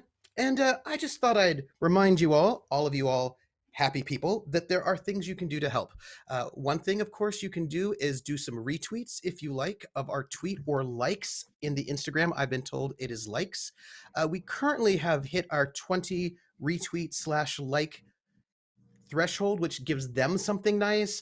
But I just feel a little left out, personally as a GM. And I don't know, if you wanted to get to 30 likes or retweets, then I don't know, then I get to have something nice, which is probably just doom for them, which, I mean, who doesn't want a little bit of doom? Like, it's really nice on a sandwich. It's like Nutella. It's like doom and Nutella on a sandwich, and it's delicious. If we hit 40 retweets, they will get something nice as well, which is more like a baguette. I don't know. This is like a food reference. And for every 5 resubs we get, or subs we get today, they will get a special fate point, which they can use for special things, a group fate point. And you can also donate $5 to give an aspect to the situation, which they might need. So far, we've had a couple of aspects donated so far in this campaign, and those ended up being the titles for the episodes. So you might be immortalized that way as well. If for $10 you can remove one of their consequences, which they currently do not have any. And for Lydia, could you put a corruption on Jack's clock right there?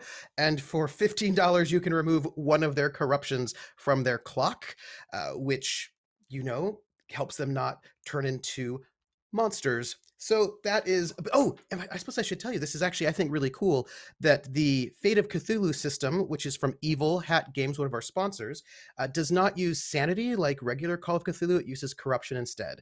And corruption can be physical, it can be emotional, it can be all sorts of different things. But when you become corrupted, you sort of turn into a minion of the great old ones, and that's never really good. And so hopefully, however, on your way there, you get special powers.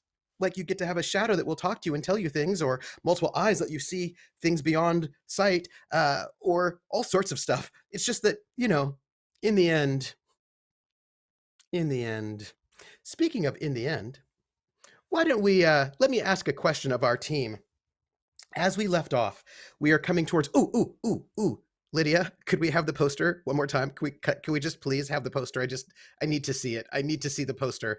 Our team is heading towards the Greek theater for Gideon Fox, Rise of the Ancients, which is going to be an amazing play / magical extravaganza, better than you could ever imagine. One night only. That's all you need, is one night for the amazing, amazing show.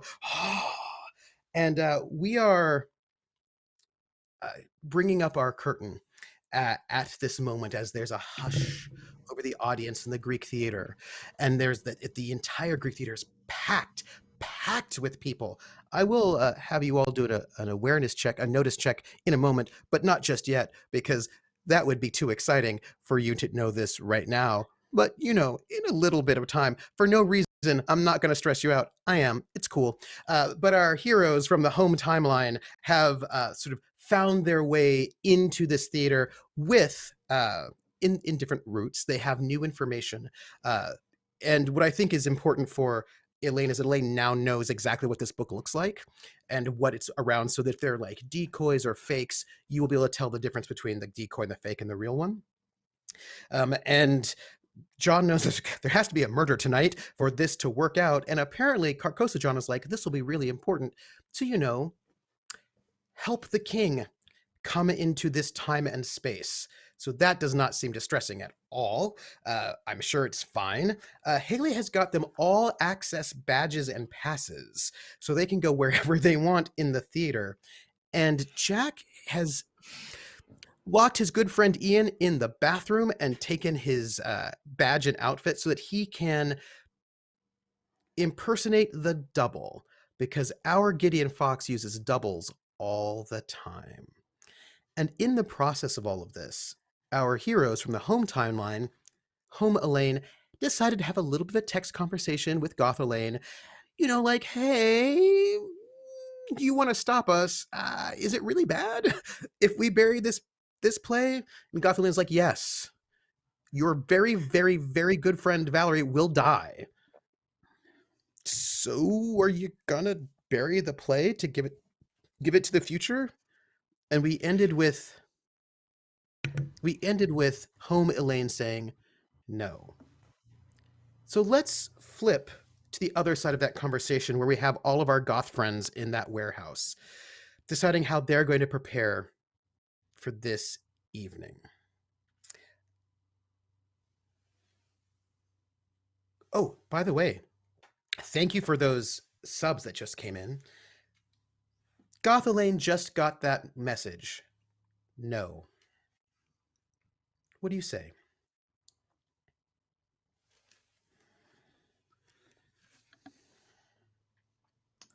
Don't think she replies.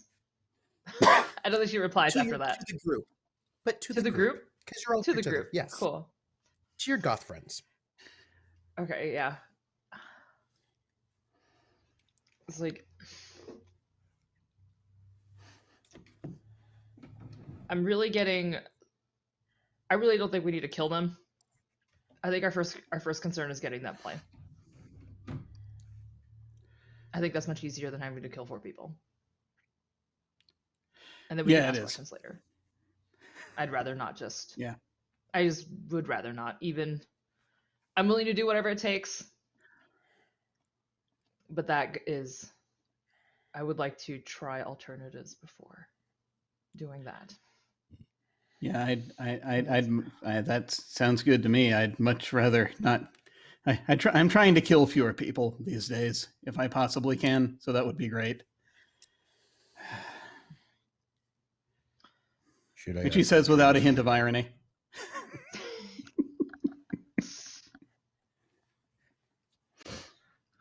Should I ask the dreams for advice? I mean,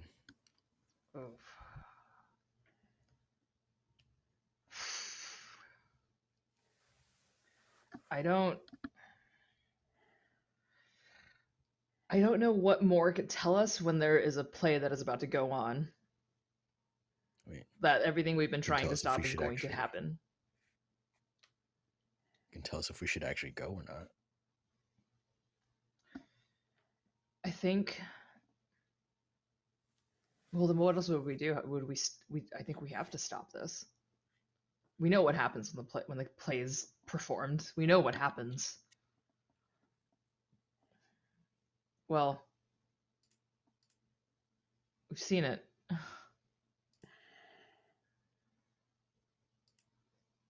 I don't think I could just sit by and let that happen, or I don't know how I would let myself forgive myself to not at least try to do something.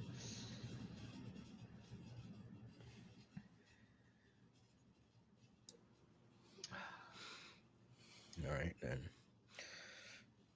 Maybe I'll prepare to get us there as quickly as possible. Yeah. Can I ask a player question, not a character question? Oh, yes. Oh, yes. This is happening at the exact same time as the other crew is in the car. As they're doing their prep, you're doing your prep. So it's a simultaneous. It might be easier for us to get in before there's a crowd. Because I'm speaking for myself here. I might be too tall to sneak in. I might be able to make us a part of the crowd, depending on who I find. Yeah. And then my secondary question. Oh, no, you go. No, I was just going to say, I mean, I can get in and then let you in. I like that one. I'm going to go with that one. My secondary thought, as you know, the quiet one told us that their John, not the quiet one's John, but wait, the present non-us John, Home John. Wait. the one that was pretending to be you told us that Home Yeah. John had the play. Do we know who has the play?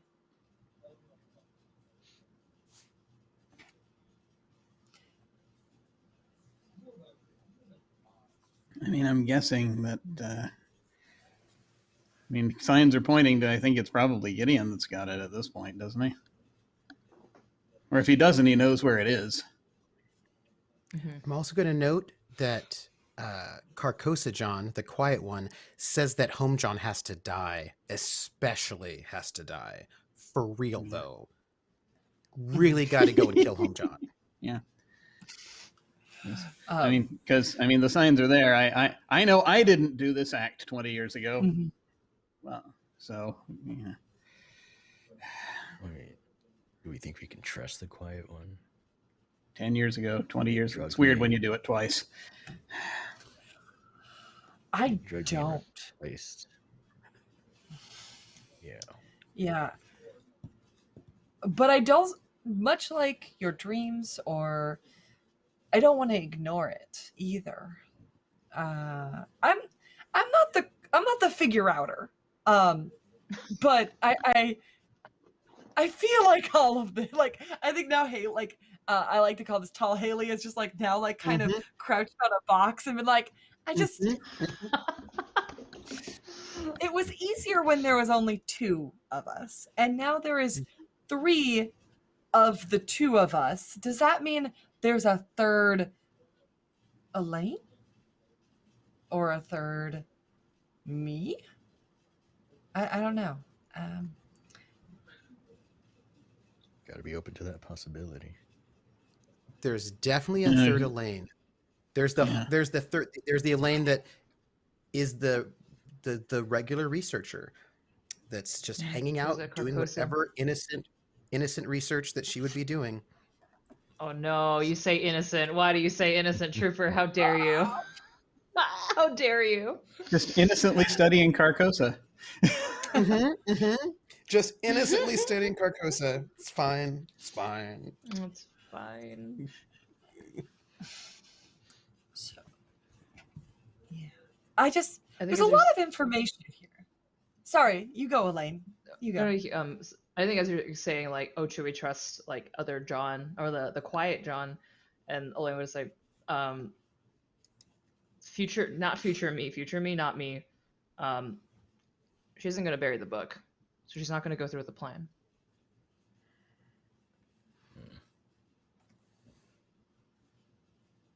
She messaged, and she actually asked, she was asking what happens, and I told her what happens, everything goes wrong. And I asked her if she was going to go through with the plan, and she said no. Let's pique my curiosity. I guess we got to do it ourselves. Well, I mean, it's what we were worried about. It's kind of what we were trying to prevent. We don't want that play to happen. We don't want it to be buried. We don't need people to read it, because every time anybody reads it, it all goes wrong. The play is always performed when you read it. Yeah. Hey, Elaine, Goth Elaine. You know, I just have a question for you. It's just a really small question. It's not a big question at all. It's just a compel. You know, it's just a compel, and it's about that they're there to stop us. Do you really believe this other Elaine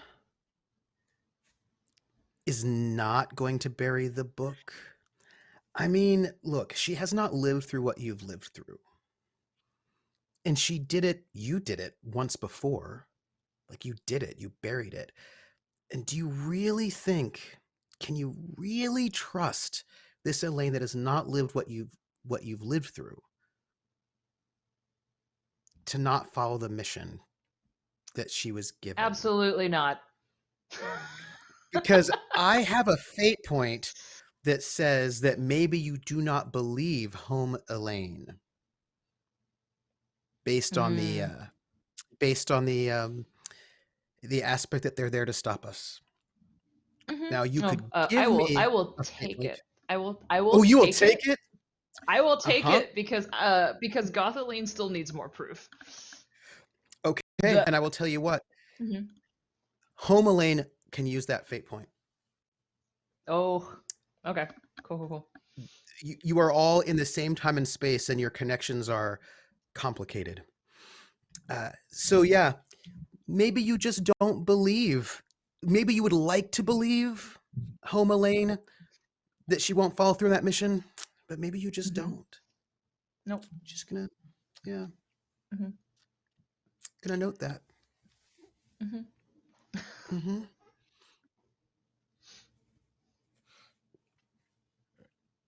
Continue on. Mhm. Well, I'm gonna prep to get us there. We all continue planning, Mhm. and Goth John is gonna find himself a nice, comfortable spot to take a little nap. Ooh, let me let me get the right music for this one. So sorry. We need to have just the right music for that. So you take a nap. And what exactly do you do as we mark a little bit of corruption for this moment?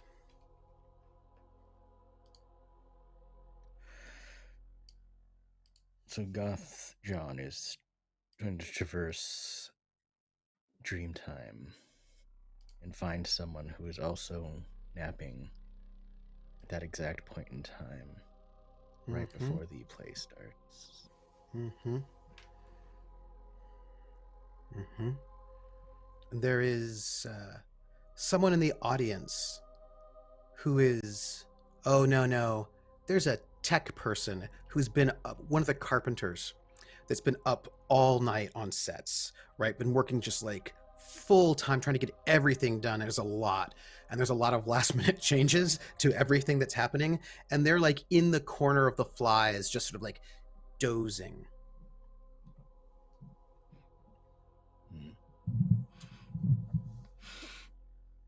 So Goth John will walk into their dream.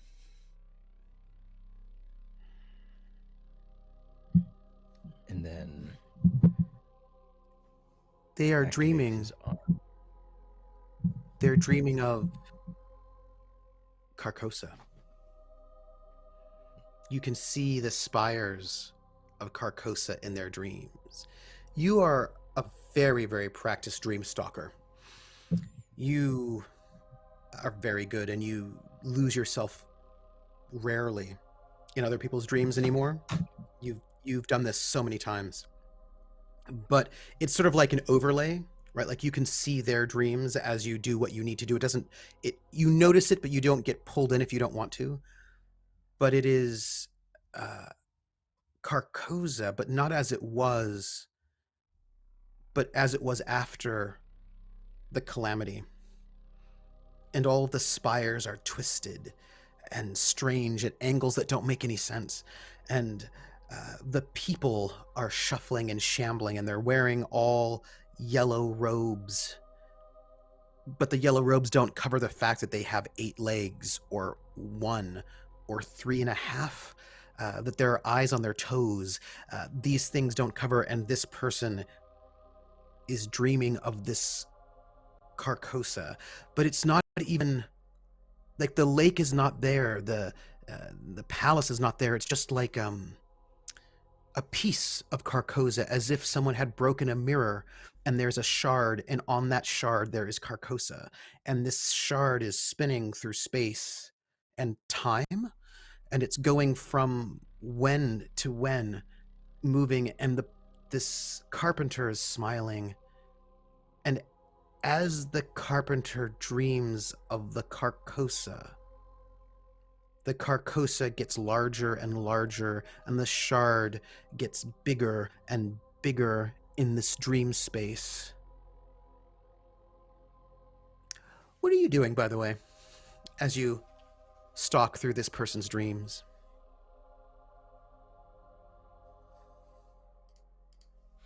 What am I trying to do? Mm.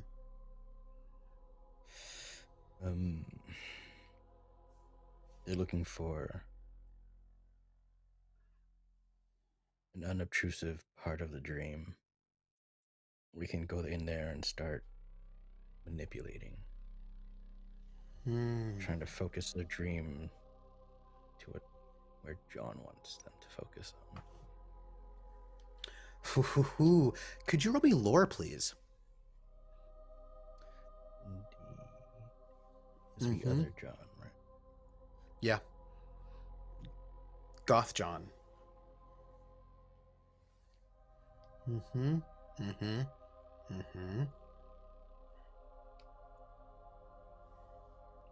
Let us see what we have. Oh, that's great. How do you shift their dreams to be what you want them to be? Because you don't just walk people's dreams, you craft them and you stalk them. How do you shift this dream to what you need it to be? I send out reminders of the stage they're building, being that it was close to Carcosa. Arrange things so that it slowly looks closer to the stage, and start mentioning how there's still work to be done. The build is not yet complete.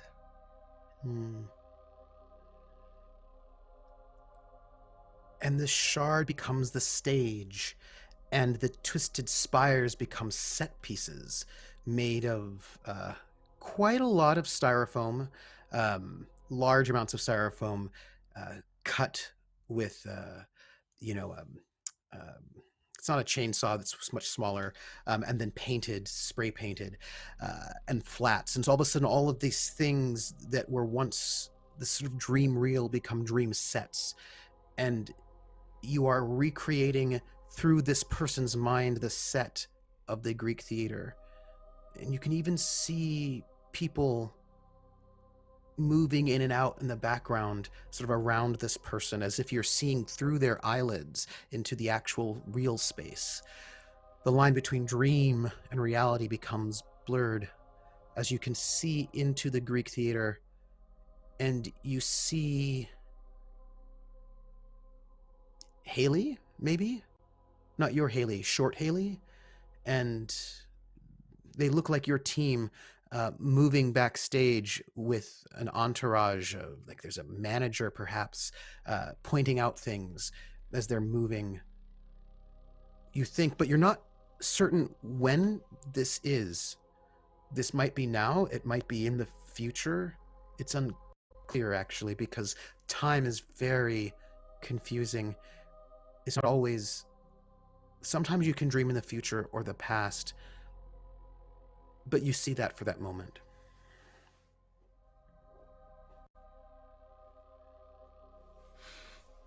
And seeing as how they're in the right spots, not quite the right time, but definitely the right spot. They're going to concentrate on their arm in the real world.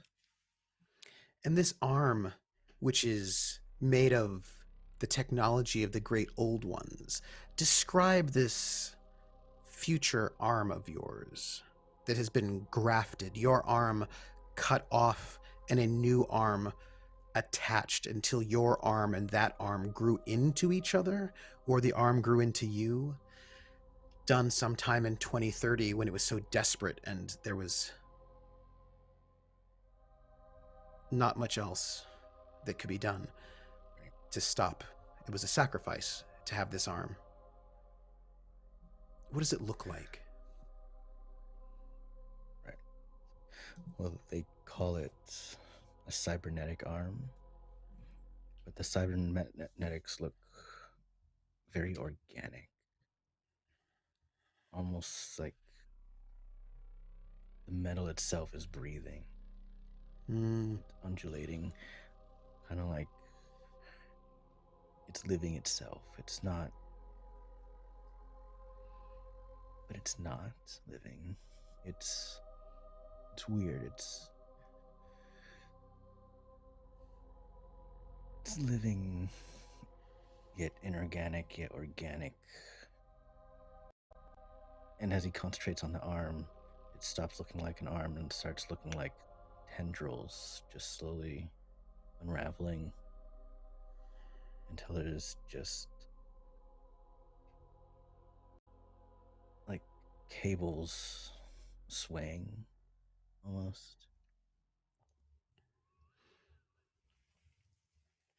And he's just waiting there, almost like they're feeling out in the air for something. And you feel it, that moment. There is the hook. You can grab it. The anchor. And if you look back, you see your friends, your teammates, your comrades in the warehouse on one end, and you see the Greek theater on the other. And you have the anchor. And his friends would know that to travel with John, they need to grab on to these tentacles, one of them, and let it wrap itself and essentially enter into them. And in the warehouse, John is asleep, but these tendrils start coming off of his arm. These snake-like, undulating tentacles, part shadow, part flesh, start snaking out of his arm, reaching out towards you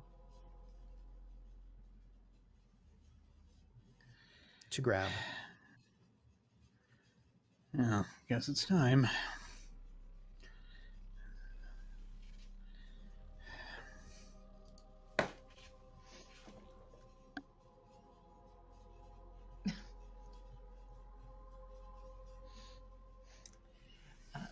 Elaine looks at her phone one more time and then just gets up, ready to go. Are we? Is this? Oh, okay. I think she looks at Jack and is like, "Are we like?" Because I know Haley knows that if there's another option, like last time, it was so cold.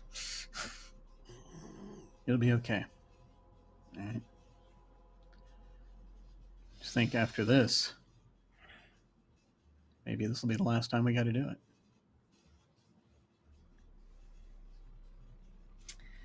And I think Haley nods and reaches out and takes it. And in that moment, you cease to be in this plane, and you slide somewhere else. I will ask, Dreamstalker John, everyone must pay corruption for this moment. Do you want to take it, or do you let them take it? You can take, that's 3 corruption for this move, and I want to know how you assign it as the Dreamstalker. You've already paid yours. Do they pay theirs, or do you take it?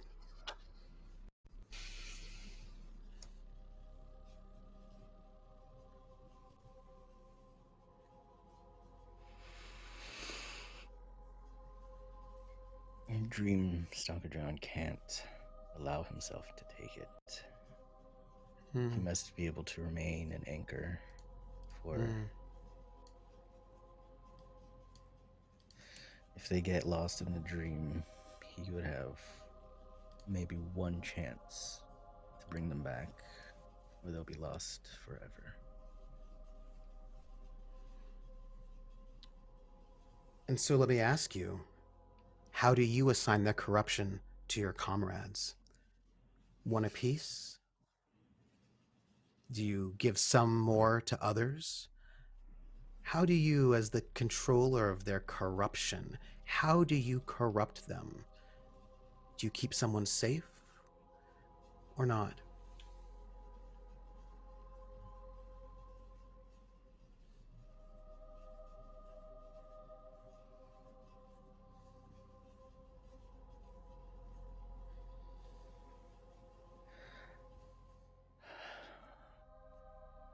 Goth John would keep Elaine safe. Hmm. Hmm. And Haley just came back. Hmm. So, only 1 to Haley and 2 to Hmm. Jack. 1 to Haley, 2 to Jack. And at that moment, you all disappear. And you will reappear at a time, you know the place, the time is unclear. Let's go back outside of the Greek theater at a different time when all of you, our home team, are making your way into the theater, and it is crowded and it is packed. There are so many people everywhere. It's just like huge. It's like a huge mass amount of people, and there's that electrical excitement in the air when everyone is so excited to see this show. And you are all, and as you're approaching the Greek theater, it's like hundreds and hundreds and hundreds of people there, all crowded, and they're all wearing yellow robes, all of them. And some of them have masks, some of them half masks, some of them full masks, and they're all just like people are taking selfies. People are excited. There is so much energy in the air, and somebody bumps into you, John, home John, bumps into you, and all of a sudden there's this crush of people everywhere. It's like you're like a sardine, and you are just packed in, and everywhere there are just people all around you. They're not touching you on purpose, but shoulder against shoulder. There's just everyone is there. And I know that you all need to get backstage and you have passes and you're on your way there and you know you will get there, but you have to wade through this sea of Gideon Fox fans. And some are dressed in robes, some are dressed in like his jacket or like a cosplay version of his jacket. Some people have got like a Gideon Fox wig on. People are so excited, and you can hear them talking about like, oh, which tricks do you think he'll do? Like Rise of the Ancients. I don't know what that's going to be about. Everyone is so excited. Hey, John, how hungry are you right now? Oh, famished. Yeah. Um, Yeah. There are a lot of just, it's so funny. Like this is such a funny thought, and I don't even know where that thought comes from. You know what I mean? I wonder what people taste like. You know how that is like when you're super famished and you just sometimes wonder what people taste like. That's so funny. I wouldn't, it's just weird. I don't know. Uh, you cough a little bit because it's just kind of smoky. Maybe there's just a little bit of a cough in your throat. Maybe it's fine. It's also really hot because there's so many people around. Whew, I wouldn't worry about it. Haley, let's talk about you getting everybody where you want them to be. Where do you want John and Elaine and you to go in this moment? So As this you're is where the moving strat through this crowd. Mm-hmm. Haley has to be in the front. That was part of the requirement from the manager, is that we're hoping that there's some buzz there, of like somehow Gideon Fox messing up a show because there's a feud going on. You know that. Ooh, a feud. Oh, I heard about that. Oh, I heard about that. Yeah. Yeah. Mm-hmm. And I'm also kind of concerned that Gideon Fox knows about Elaine and John. So I'm actually going to not sit next to them and actually going to try to keep Elaine and John a little bit in the crowd. Mm-hmm. Now, before you can even get there, the manager's like, oh, and like waves to you. And the manager I'm going to ask you to all roll notice in a second, but just in a moment. The manager is a very tall, thin woman, blonde hair. The hair looks a little thin. She's wearing a bandana around her head. She looks she looks a little bit more like a crew member than a manager per se, but a little tired looking, a little pale. She looks like the kind of person who probably at some point in time had like a nice, rich olive complexion. Her hair looks dyed, but right now she's a little bit sallow, just a little yellowish in complexion, perhaps not getting enough food. Probably is nothing to be really worried about, I'd say. Really thin, like jeans with like ripped knees. And she's like, "Oh, you're the Howler. Yes. Come, we have backstage passes for you. Come on. Bring your people." And people start taking photographs of you, Haley.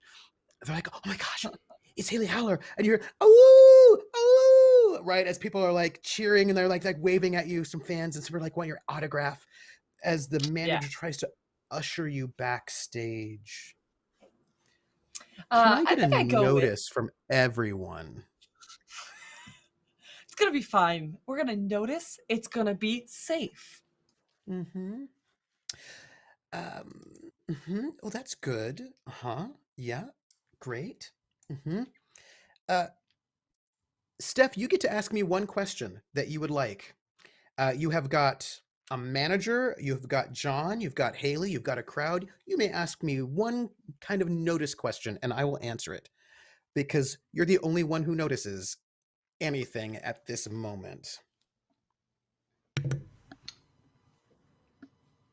Is it the symptoms of the plague? Is what the symptoms of the plague?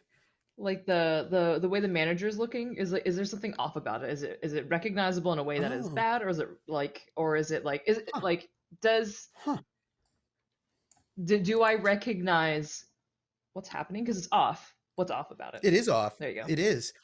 What's off how about about if I answer this question in a way that you won't like at all?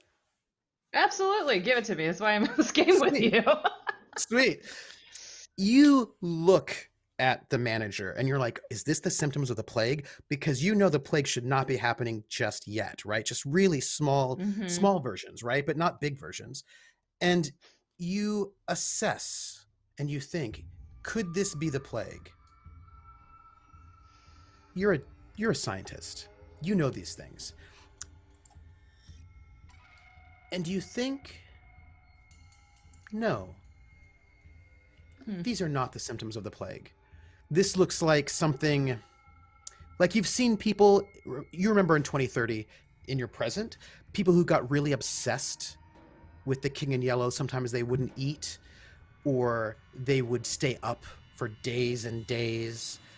And this seems like that. This seems like obsession. It seems like corruption. Do you know what I mean? Like sort of like the beginning effects of corruption. So no, the manager doesn't seem like they have signs of the plague. But now that you ask that question, John has been coughing, and you look at John, and John is sweating. And probably not, because that doesn't make any sense. It's just that you would swear that John seems to be exhibiting symptoms of the plague, but that really makes no sense. That makes no sense.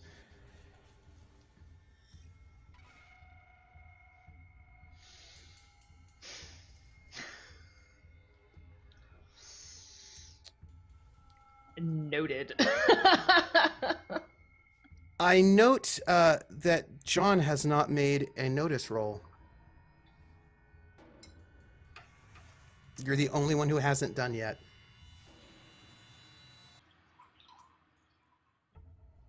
If you would.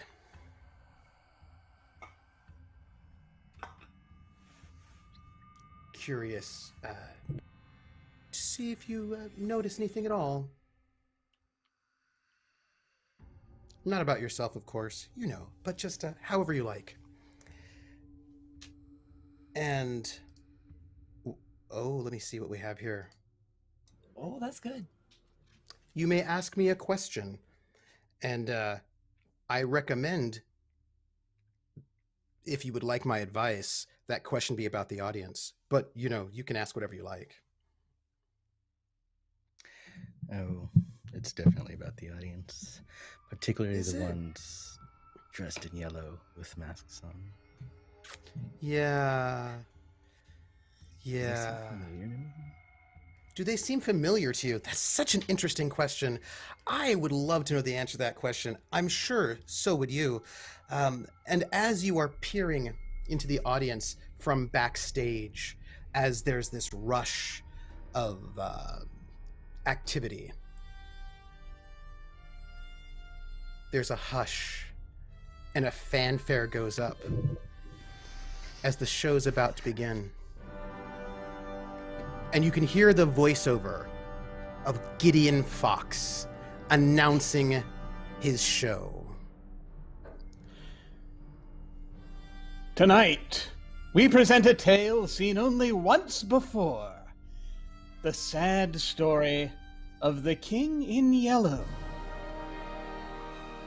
Long ago, there was a highly advanced civilization that was to establish an everlasting dynasty. But alas, it was not to be. For an awful tragedy befell them, a tragedy requiring the greatest and noblest of sacrifices. Let us go back now, eons upon eons, to the misty spires of fog-wrapped Carcosa. Our story begins with two remarkable individuals of great vision, Casilda and Camilla. And then I'm imagining a number of effects going off. And There sort of you is see so the much silhouettes dry first, ice. and then people showing up. Oh, yes. There is so much dry ice. The lights. Yes. John, the figures in the audience, they seem to you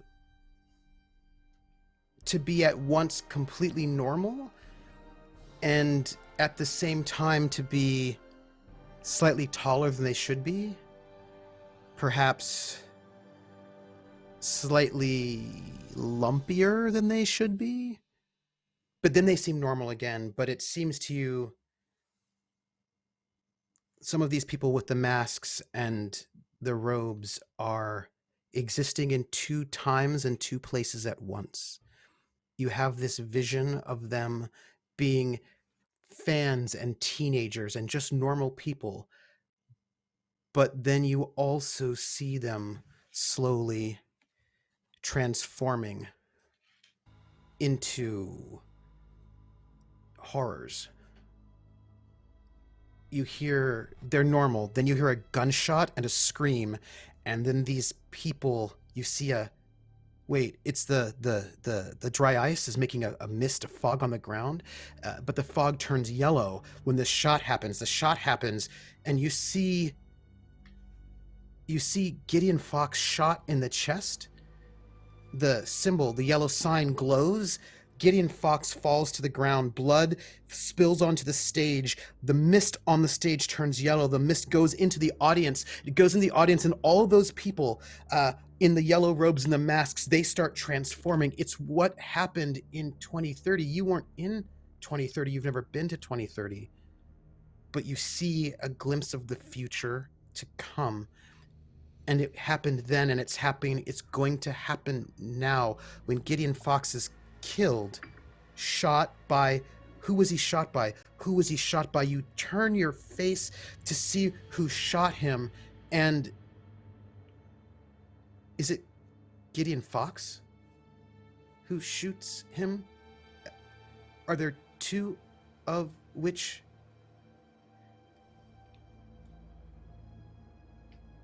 and the lights, the flashes, the amazing effects. What's our first act?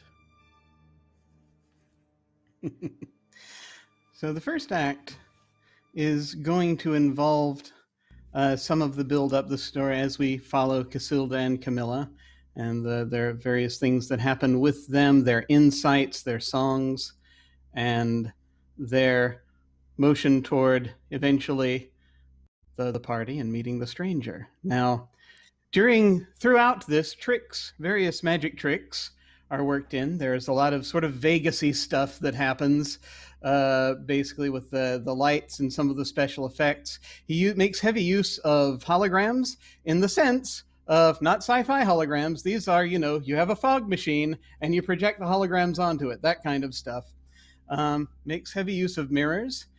Gideon appears from time to time on stage and narrates some of the stuff that's going on. Stuff that's probably not actually in the play, but he's sort of, he's working it. But he's found, he thinks, a way to take the strange narrative as it flows from the text of the play, that flows from sometimes prose, sometimes poetry, sometimes dialogue. And he's found a way to deliver some of that himself. And then some of that in the context of a magic act. And, well, I'm no critic, but to his mind, it kind of works. He will sometimes do these things, having people appear, having people sometimes seem transported across the stage. Fire effects will go on. They're very popular with fire effects. That'll happen. As sometimes these characters, Casilda and Camilla, will sometimes change places, or sometimes they'll sit down and there'll be just sudden effect, and he'll be sitting and Gideon will be sitting lazily in the chair and providing another little round of narration before another sort of puff of smoke happens, and she's back.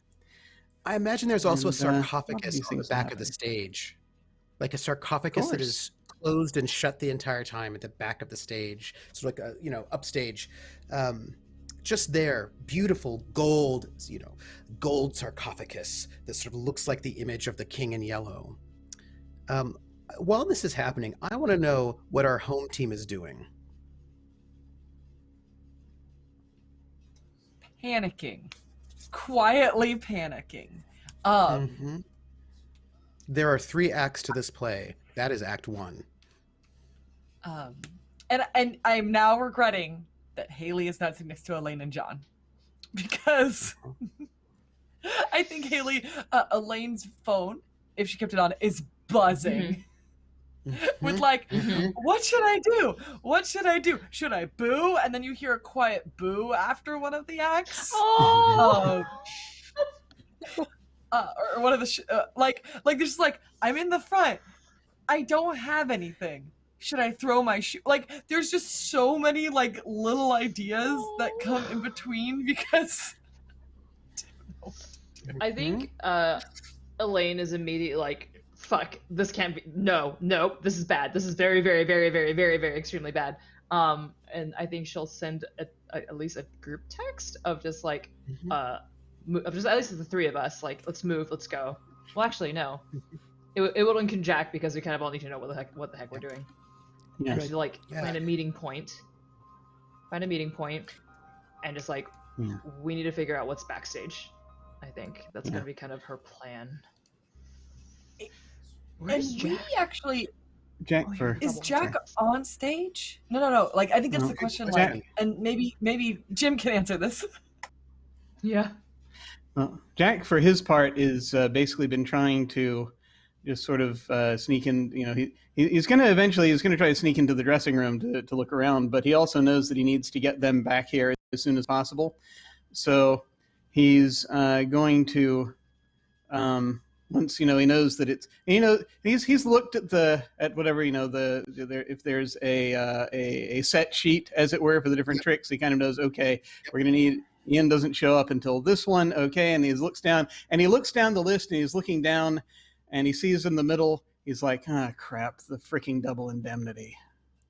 Okay. And he just shakes his head, and then he will go to a stage door, and open it, and he will send a text to the three others. Just quietly, just find a sort of side door. Stage door is like, okay, right stage door open. Hey, Jack, would you roll for me? Let's see. What would be the best thing to roll for you for this one? I feel like you could roll any number of things. All of them will make you feel really great, give you a sense of dread. I'm thinking it could be notice. It could be that. If you have something that you feel like would be a little bit more, crafts could also work. Crafts, sort of thinking about your magician skills, that also would be fine. Either crafts or notice. I think I would like to lean into crafts on this one, if I may. Please do. Please do. All right. I shall roll the crafts. Because this is about... Oh, fantastic. Hey, everybody. This is succeeding with style. You are going to get an advantage for that. Hey, guess what? That sarcophagus should not be up on the stage the entire time at all. You're looking at the set sheet. You're looking at the whole thing, and you're like, okay, hold on a second. First off, you know this sarcophagus. This is like a sarcophagus that's supposed to be for, like, you know, like the sawing in half. It's like the, you know, it's that trick. Yeah. This is not supposed to be on stage until later, but it has been here the entire time. And if you notice this, like, because you're looking at the trick sheet, right, the set sheet, and you're like, well, that's weird. This is supposed to be moved on stage, like the assistants are supposed to get in. There's a whole thing, right? So that's strange because it's here already, which means the assistant can't get into it from off stage. So like the trick is not going to work if it's already on stage. Also, there's no trapdoor where it's placed because you're looking at the whole, like, you've got like a lot of things going on there, and you're like, okay, where it's currently placed, there's no trapdoor. It's also upright, so it's not going to be able to be moved very well. What is it doing there? What is it doing there? Why is it there? And if you peer very closely at it from backstage, amidst all of this flashing light, you notice it has been altered. It has been sealed in some kind of a way. It does not look like it's going to... You're like, I don't think that the person's going to, like, if you put the assistant in there, that they're going to be able to, like, come down through the trap bottom, because it looks like it's been altered in some kind of a way. But it also, and the reason why you notice it is because it looks like it's been altered real recently, like within the last hour or two. Like, you can kind of still smell, the, you know, the fresh smell of wood that's been sort of cut, you know what I mean? Like, there's something not right about that sarcophagus, and there's a little bit too much, there's like new paint, you can tell, to cover up what looks like seams that have been sealed. But I'm sure it's fine.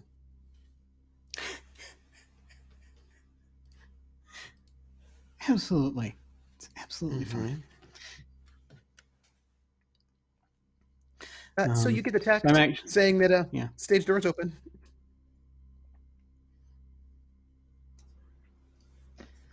I think I do, and I think I, for my manager, go, boo, as I leave. I'm gonna get a drink, because she did say she was cause of ruckus, and so stepping out during the first act, what is the biggest one? So John is furiously texting, being very rude in the middle of a play, of the performance. Just in the group chat, it says, you know, can't let Jack shoot Gideon, can't let Gideon shoot Jack, can't let Jack shoot Jack. You know, it's just going through all the possible combinations, just over and over. And as those texts are going out, Jack, somebody's like, Ian, you got to go. We're here, double indemnity right now. So you do not see those texts about the shooting at all, because you are being rushed to your position as the double. Right. Come on, Thanks. Jack. We don't have time. Right, no, I got it. And he will, I will just sort of, as he heads over to the position for the, to get into the place, because he knows that he saw on the call sheet that, that for some reason Gideon is supposed to be the prestige, which is not always the case. Usually Ian would come in and shoot Gideon, and Gideon wouldn't then get up, but apparently he's supposed to shoot me. Let's move real fast if we need to, he's thinking to himself. Because as he recalls, I was a terrible shot. And as you are on your platform and you're slowly being lifted up onto the stage, as we're getting to this really climactic moment in the play, Haley and Elaine, the doors open. What do? You know that there's probably a play in the dressing room, but if you go there, you may not be able to hang out on the stage. You know, there's more things to do. What's more important to you? As you see, is it Gideon Fox with a gun? How does this scene look where double indemnity is going to happen in this moment? And you two are backstage. You can hear it. You can see it in the corner of your eye. This thing, what does it look like? I think that the way that it's set up for this show is usually there will be another burst from the fog machine, perhaps a flash, and at which point, and generally the line is something like that Ian is supposed to deliver for this, which varies, and Jack just sort of hopes, okay, hope we're close, and they haven't changed it. He sort of steps out and will say, of course, in stories like these, who knows who'll turn up? And then that's when usually the Gideon would appear out of something would open and he would step out, or rather Ian usually would do this, would step out and shoot, and the other performer would collapse to the ground. Gideon would collapse to the ground. I'm sure it's blanks. And there was chaos. And yeah, it's usually blanks. So it's supposed to be blanks, but preparing to throw myself down early if I need to, just in case. Yeah. So you Feels three, like it. What do you want to do? We have this moment where this John's madly texting, don't let anyone shoot anyone. Don't let this happen. That is what John is saying. Where do you three want to go as one of the two people that you are seeing? There is a gun, there are two people, they're on the stage, and you know the play is not on stage. It's in the dressing room. What do you want to do? Elaine, especially because John is texting so frantically, is like, okay, this is the problem. Like, play's there, no one's gonna touch it. Gideon is here. We're like, that's gonna be the back burner. She's like, if no one stops her, she might. I know, and also, I don't know about the sacrifice. What you know is that John has just said, do not let this happen. Don't let it happen. I know this dagger, though, and I know it's going to want things. I don't necessarily want to always just give it the thing. I still have it. I get it. I'm just the dagger's letting you know. No, I know. I feel it. It wants blood. It wants it. It does. She will probably, if no one stops her, and the thing is like coming to a climax, right? It's like building up. I'm assuming this whole scene is building up, right? And I will note that the two women, Casilda and Camilla, come forward from the back carrying torches at the height of this moment, and they come towards the sarcophagus to light it on fire. At the moment where this is going to happen, we're going to have the sarcophagus lit on fire. We're going to have the trick of a double showing up to shoot the one.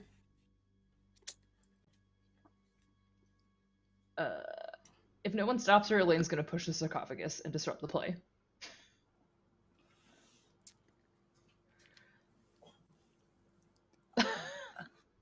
No one stops her. I think that's what she's going to do. Haley? Mm-hmm.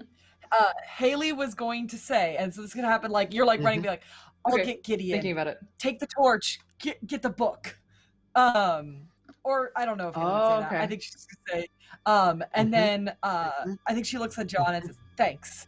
And then I think Haley just full body sprints towards the one with the gun. Does that sound, is that okay? We've got gun, we've got sarcophagus. Does that leave John with the book? Okay.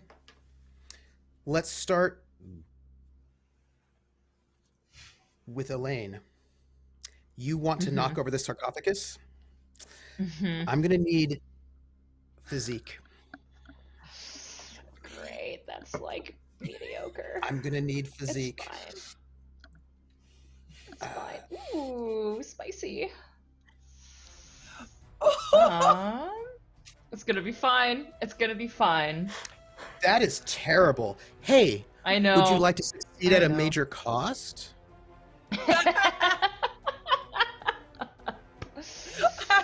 Ooh.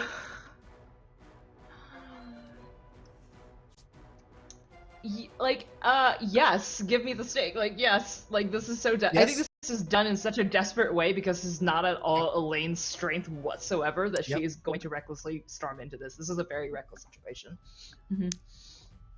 I'm going to ask you a question, and I'm going to ask you to answer without knowing what it means.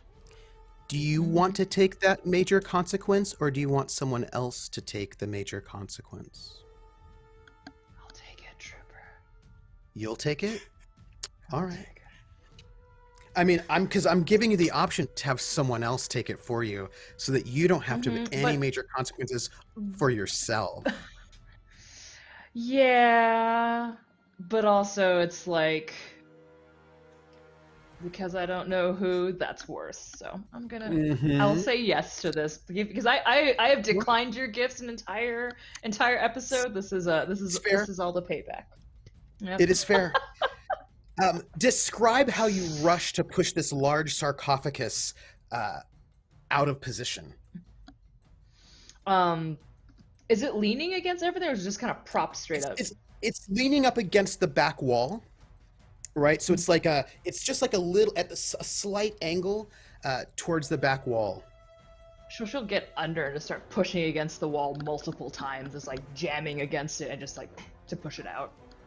And as you say that, there's like a bit of like a hullabaloo because you're doing this sort of in the back, and the two women who are beside you with these torches, these assistants who are playing Camilla and Casilda, they sort of look shocked to try, and they're going to try to move to stop you from doing this.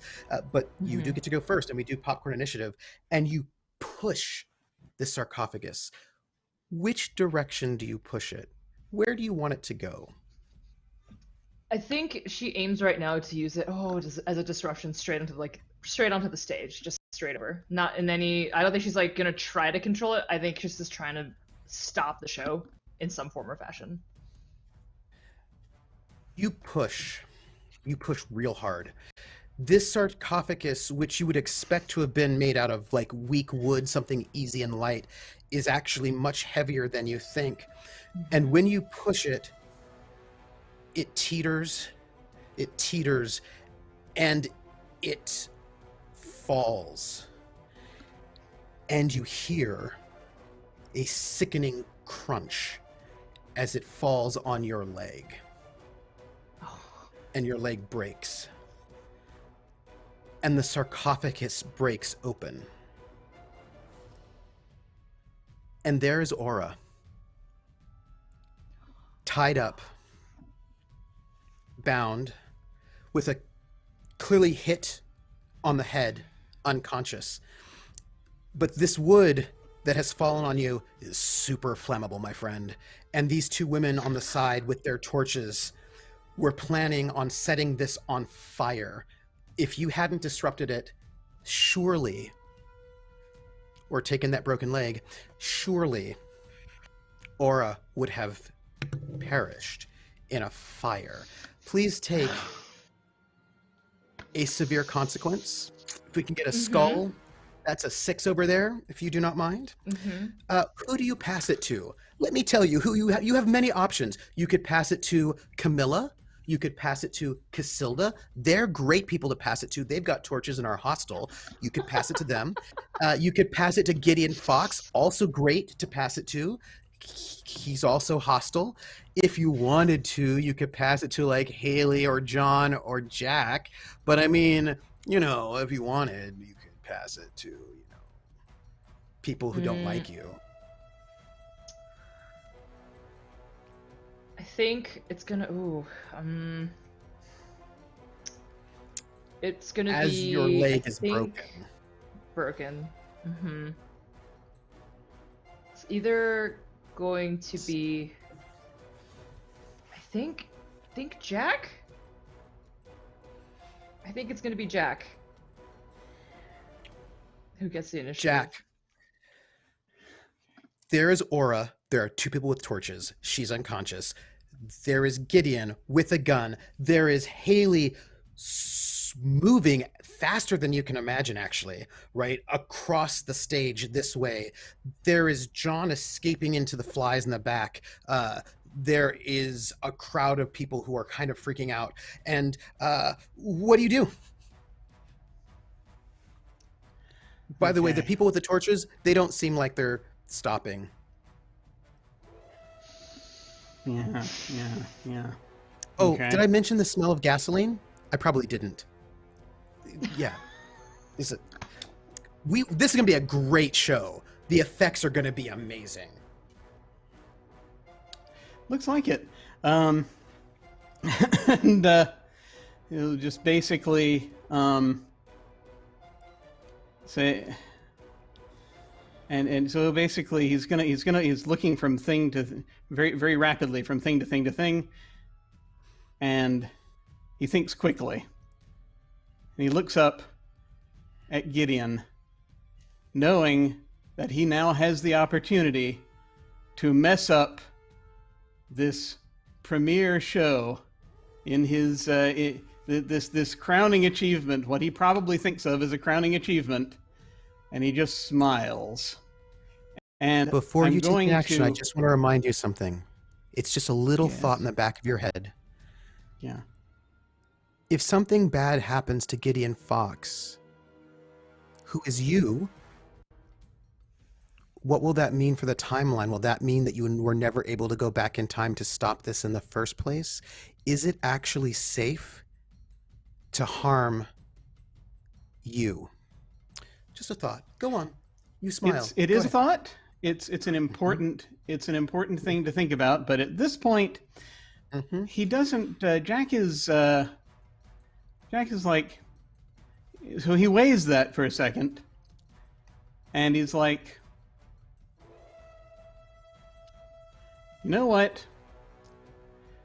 If it prevents all the crap that I did later, screw the timeline. And he's going to dash for the. He's basically, but what he's going to do is that one of the things that's going to be putting out the most wattage right now.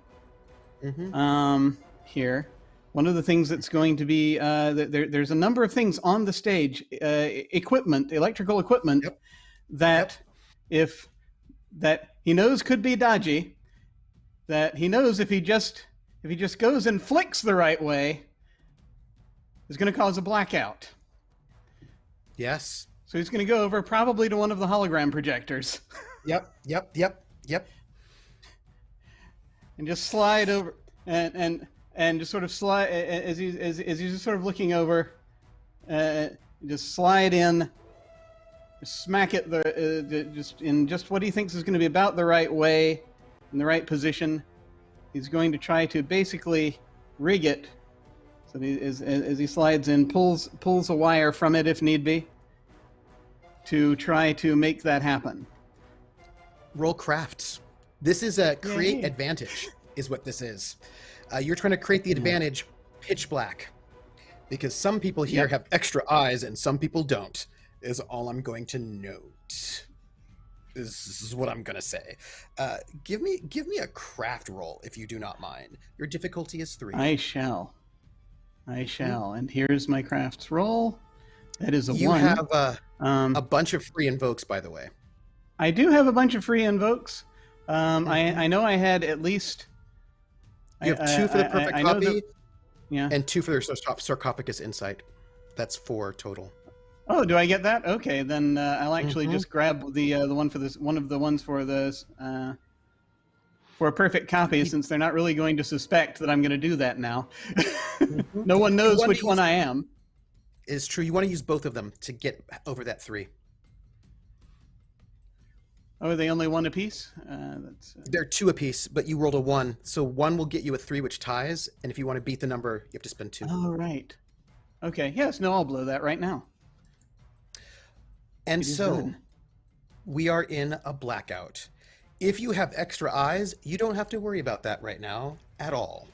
That will not hamper you in any way. And this blackout has 1 free invoke on it.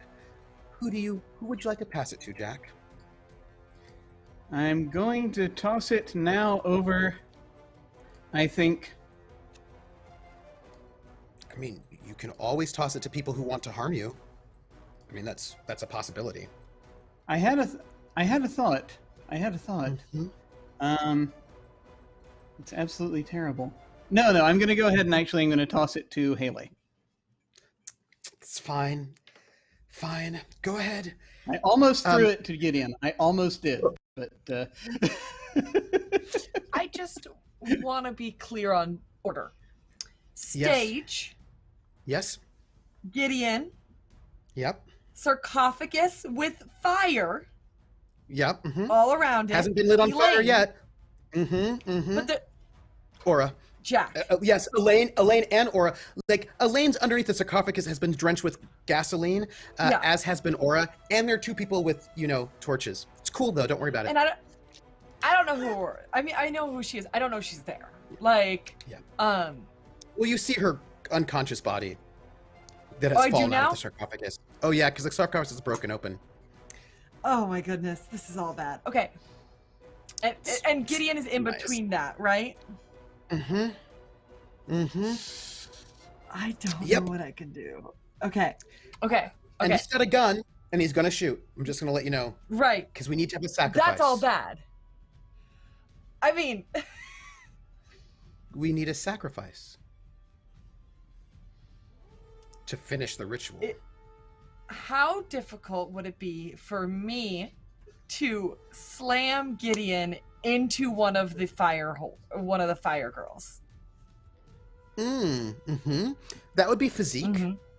That would be physique, is what that would be. I'm pretty good at that. But I will warn you. I would hip toss somebody. Yeah, a little hip toss. Gideon seems weirdly strong at this moment. He just seems as if he's energized by the crowd freaking out and these yellow signs that it seems the audience are wearing on their yellow robes. They've sort of drawn these signs on their robes as well. And his yellow sign on his face is glowing. This sickly green. Ooh, speaking of sickly green, let's do it. Yeah. Is glowing this sickly green color on his face as it glows. And yeah, you are there. Secondary question. Does Elaine have the dagger in a place that I could swing by, grab it to do a follow-up stab? For a fate point, of course. Especially if our dear Starfruit Junkie would allow it. That's the bigger question.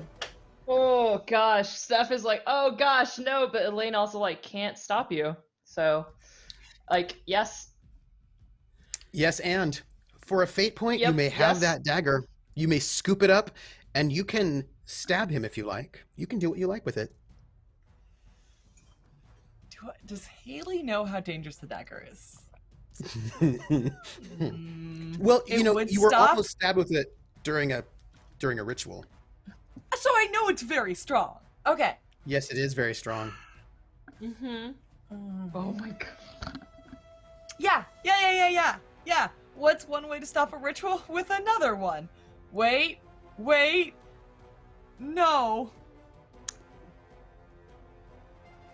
Does Haley know that there has to be a death here?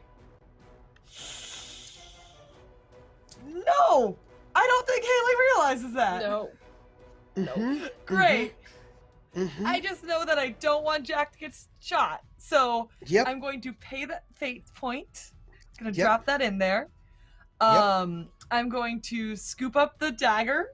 Roll fight. You know, and then I'm gonna roll fight. Okay. And Roll fight. I want to prep. I'm going to use my aspect of Gideon Fox as my rival to Yep. buff this if I need to. Yep. I will note that sarcophagus. There are currently a bunch of free invokes that might be able to help you right now. But give me fight. Making bad choices. Making bad. Do I get any bonuses for using the dagger? Oh, but roll first, and then we can talk about the fact that you're going to get a +2 if you take a corruption. So let's sit there for a moment. And could I get Gideon Fox to roll athletics to dodge +3? Okay. Shall I just use the standard Yes, sheet? All right, I shall. please. All right. And you get a +3 to this. Athletics +3. Athletics. Gotcha. Yep. Okay. And then we can talk about a deal. Haley, a deal.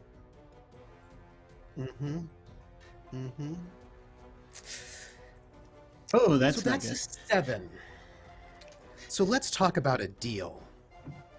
You need... Before I give you my deal, let's talk about all the things that are currently available to you. You can take a corruption, get a +2, which brings you to a 4. There are 3 aspects on the table, 3 free invokes, blackout, and then also 2 more for the sarcophagus insight that I'm sure Jack will give you because Jack cares, which is a +6, which will put you at a 10. So 3 over that 7. But you know, you want to be 16 over is what you want. And that means you need 13 more.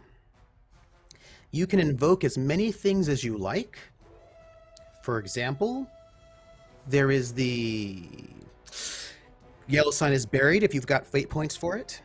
And whatever difference you don't make up, I will give to you from that dagger for free. It's just how much you want to take from the dagger to take care of this. For free. I also want to say, can we also invoke the Yellow King is here since it is the play? Yes, you can. And I want you all have some fate points, and I want to know what all you want. Like Haley's first with your fate points, you have 3. And that also, So- it's pitch black. Remember that. Yep. Yeah. That's already in Okay. there. So with the pitchback and the So- sarcophagus, you're at 10. You need 13 more. So I do know, sees Gideon Fox's competition reviews. That's 1 fate point. That gives me a bonus 1 or 2. 2. Okay. So now you need 11 more. Gosh.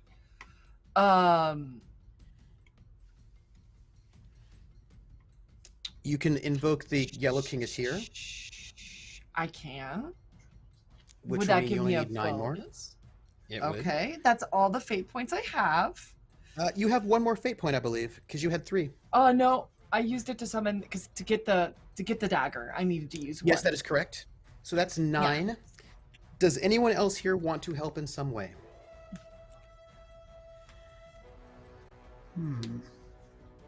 To help her so that she does not take 9 from the dagger. Which she can. It's easy. I will. I can do it. Sure.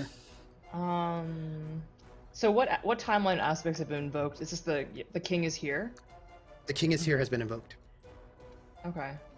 Can I also use a fate point to invoke the sign is buried? Yes. Because That's it's a thing that 7. we know, so that therefore all these signs that are here actually are powerless Yep. because I know what happened to the real sign. Yep. Okay. So I will spend that a is- point for that. 7 that you would take from the dagger. Whew. Anyone else? That seems safe. Is Let's it? see. I can use my. Please I- add a I think corruption to that- Haley, please. Can Oh dear. I use my supernatural dream journal stunt, or oh no, avoid trolling. Where am I? I'm in the back, aren't I?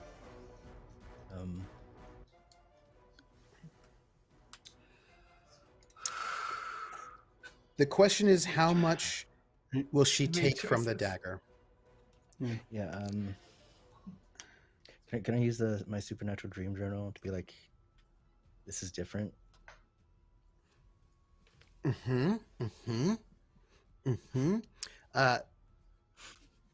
You have to spend a fate point for it. I'll do it. 5.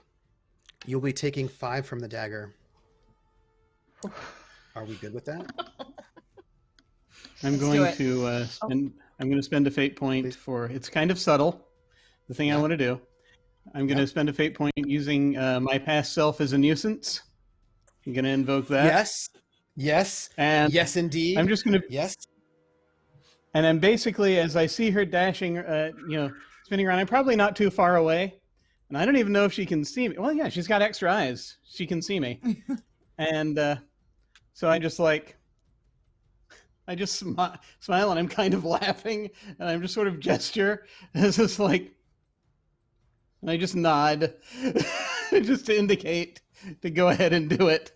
Maybe you can just barely hear him sort of giggling. Go ahead, screw the timeline. 3. At this point, you only need to take 3 from the dagger. Let's do it. All right. I want to ask you, and I'm going to say how you intend to take out Gideon Fox Yeah. with this dagger, but the dagger may have other ideas. But please. You know what? I think this is one of those, for some reason, and I don't know, there's this like thought of, well, I can unhand him. Or and so I think I'm aiming for the wrist, and I think it's just going to directly try to take the gun from his hand. But you know what the In a dagger wants, though. You are going to aim for the hand, and you can see it. You can see your hand going right towards the wrist. You know it is going to happen. You know it.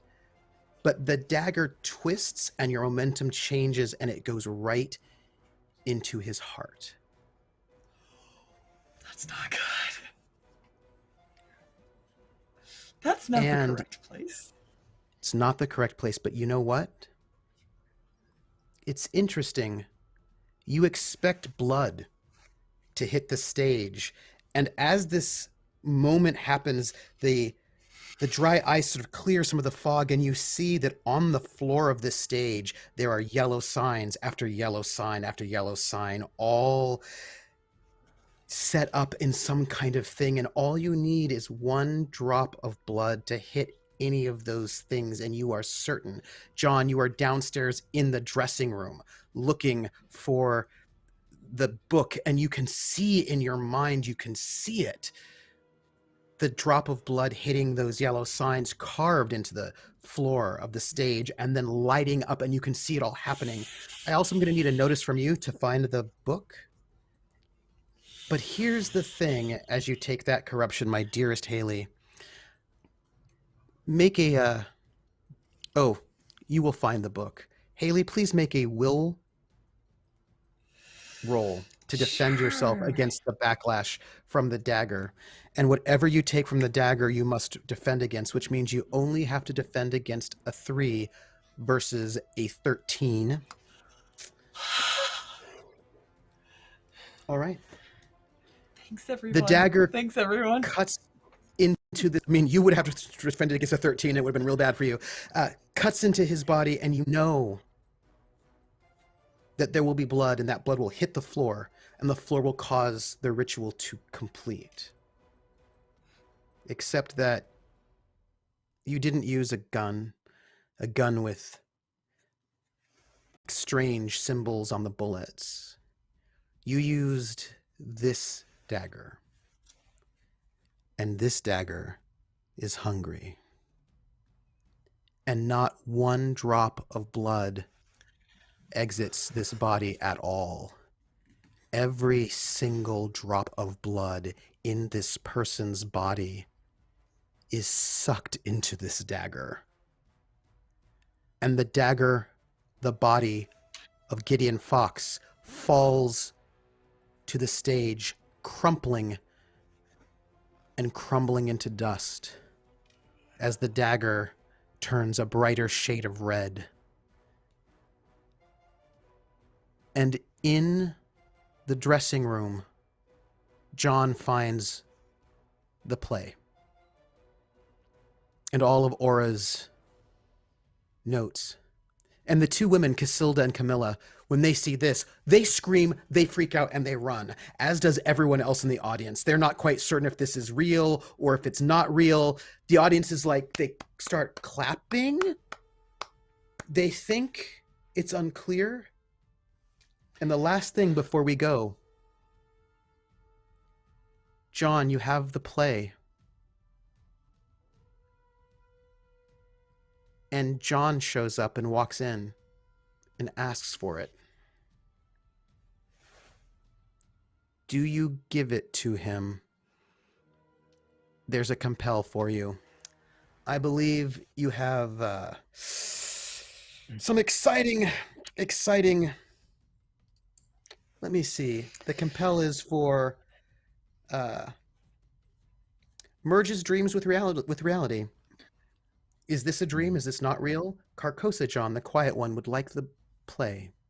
Stands there. You're not quite certain if John's actually here, but reaches out their hand to take the play from you. Do you give it to them? You have fate points. It's a compel. The compel is you give the play to Carcosa John. I'm going to say no, because Elaine told me that dreams lie. I'll hold on to that play tight. And Carcosa John dissipates. And that is where we end it tonight. And you know what? I suppose I do have to ask this question. Do you destroy the play?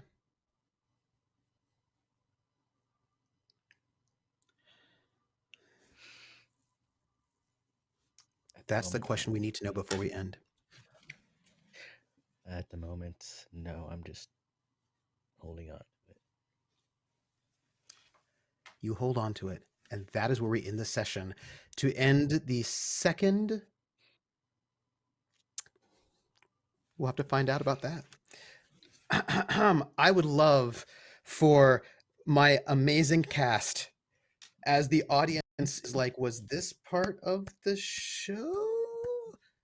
Maybe?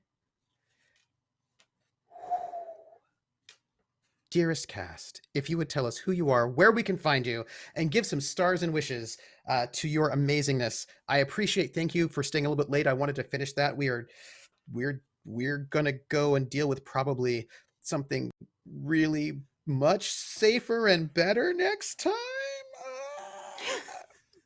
somebody is in trouble, and we call it the aristocrats. I want to start with the one, the only, the desiccated Gideon Fox. Jack. Other Doc, who are you? Where can we find you? Give some stars and wishes. Thank you. And also thank you, Lydia, for being here. Thank you.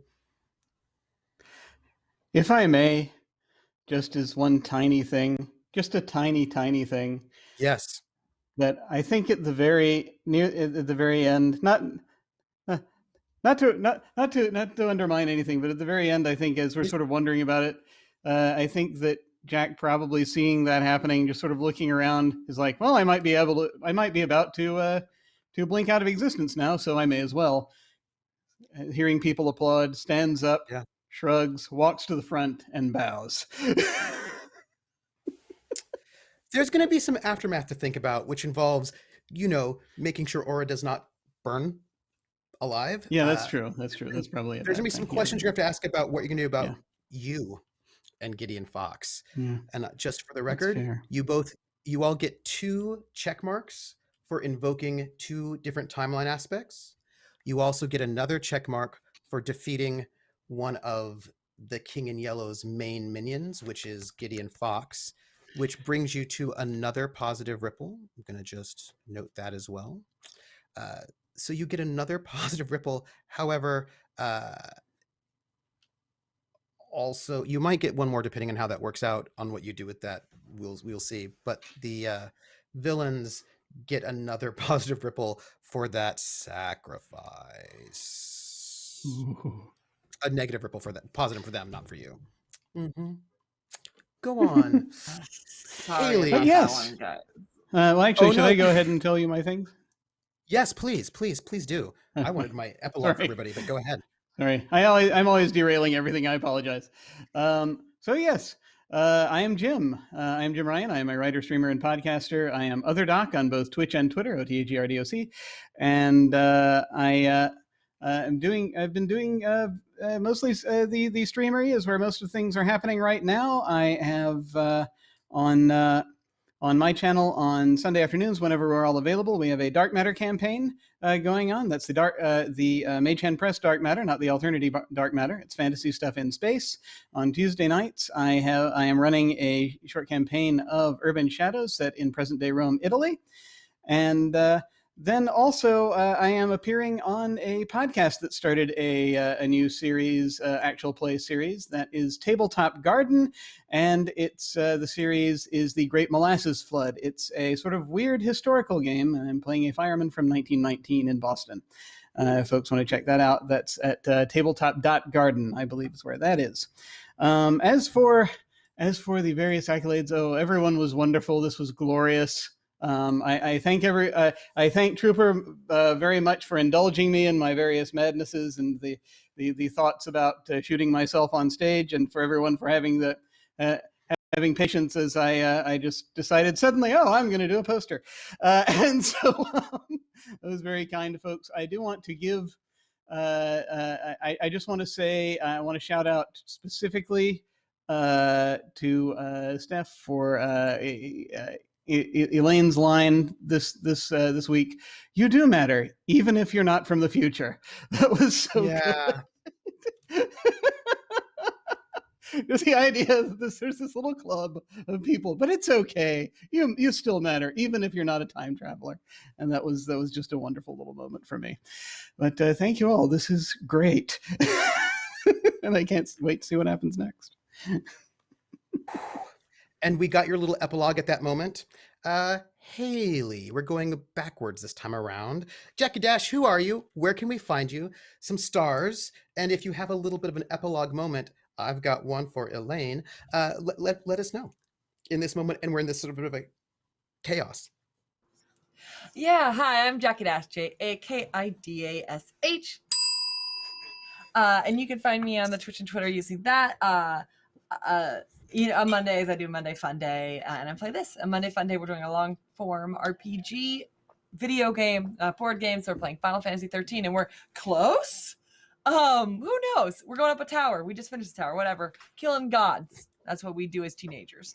My favorite moment, I think it's going to be a wrap up, and I want to throw us to other doc. Just the amount of like showmanship in every bit of the stage magic of like coming up with like the introduction for the show, knowing all the character names in the show. It's just such a delight, and makes me remember back to those old days in the early 90s where they had magicians on TV. So I want to give a lot of love to that, because it was just such a cool moment. And of course, everyone else was great, but that was just like a highlight. And Haley's, I think, right after Jack, right after Jack does his curtain call, I think Haley also walks up and takes his hand and also does the curtain call, because like I'm a part of it. This wasn't a murder. And then the audience is like, oh, so this wasn't okay. And so the audience is like, oh, so this was not real. Okay. And so they're a bit more excited and less freaked out. Interesting. So they're like, oh, okay. Let's go with Wild. Who are you? Where can we find you? Just for a reason, we're skipping Elaine. We're going to go last for no particular reason. Wild, who are you? Where can we find you? And what? Give us your star and a little bit of an epilogue as you're in that room as Carcosa John asked for the book and then dissipated when you didn't give it to him. Yes. Hello, hi all. I'm Wild Engineer. At Wild Engineer on Twitch and Twitter. You can find me aside from here on Wednesday mornings on Open for Adventure, where we are playing some Uncaged, and on the podcast Powered by the Players, where I'm in the game. What was it? Crossroads Carnival. Lovely Depression era, very fun, light, happy game. Not at all. Depression seems happy. Yeah, the Dust Bowl, everyone's hungry, no one has food or money, it's happy fun times. My star would have to go to Haley, like all the lovely, wonderful one-liners you bring throughout the game, and for joining the Magic Club. Just wonderful. A little epilogue, if it's okay for me to invoke an aspect. Please do. They're here to stop us. I think John would be crouched and look up and seeing Elaine. Just be like, Elaine, I don't know what to do. Here, please take the book. You know better than me. First off, Wild, why are you so psychic? This is really what I want to know. I want to know why you're so psychic. I really appreciate your psychicness. Our connection is right there because that's exactly where I was in my mind. I appreciate that very much. You were, because I was like, they're going to pop in right about now. Thank you. I love you. And Sour Fruit Chunky. Who are you? Where can we find you? Give us a star, and if you don't mind, I will give you your epilogue. Yeah. Hey, I'm Steph, pronounced she, her. You can find me at Surfer Junkie on the internet, and all my links are there. I love drawing monsters and telling weird stories. And I also dote upon my pet snake, so that's pretty much what my Instagram is like devoted to now. Stars. Oh man. This whole episode had me on my toes, like everybody, but specifically Wild, watching you just go OP, John, and just like, I'm gonna use my dream and bring us there. I was like, excuse me, what? And set us up for this thing where I'm like, how like, it's this thing where we're fiddling around with our goth selves, but like, I love that you took that farther and pushed it. I was like, oh, okay, we can do things. This is cool. So good. Thank you for that. So good. Mm-hmm. Would you like your epilogue? I would love my epilogue, this gift. Elaine, you open your eyes, and it is warm. It is sunny. It is bright.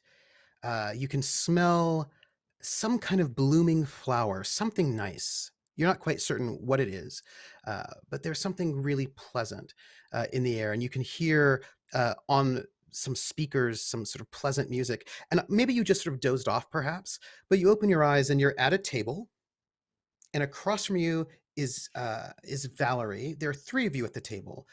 There's Valerie, but also you have your very good friend Lydia. Dr. Lydia Hale is also there, and the three of you are sitting at, it looks like brunch, at least from the mimosas at the table, and you are, and there, and Lydia's laughing about something, and Valerie is sort of being quite serious and thinking about what is being said, and you are overlooking the ocean. You're at a restaurant.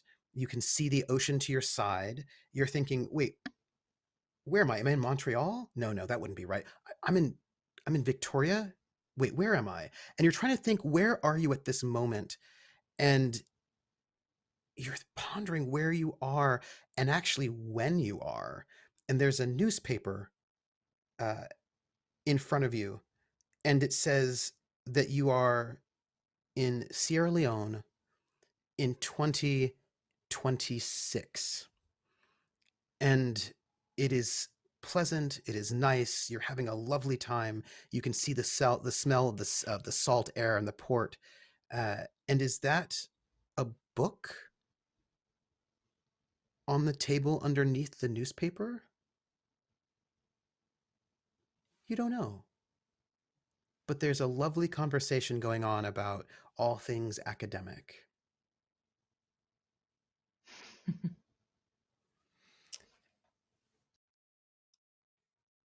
And somewhere, a soldier is being ripped and pulled back into our reality, rubber banded back into our reality, where our home team is. And I am Trooper SJP.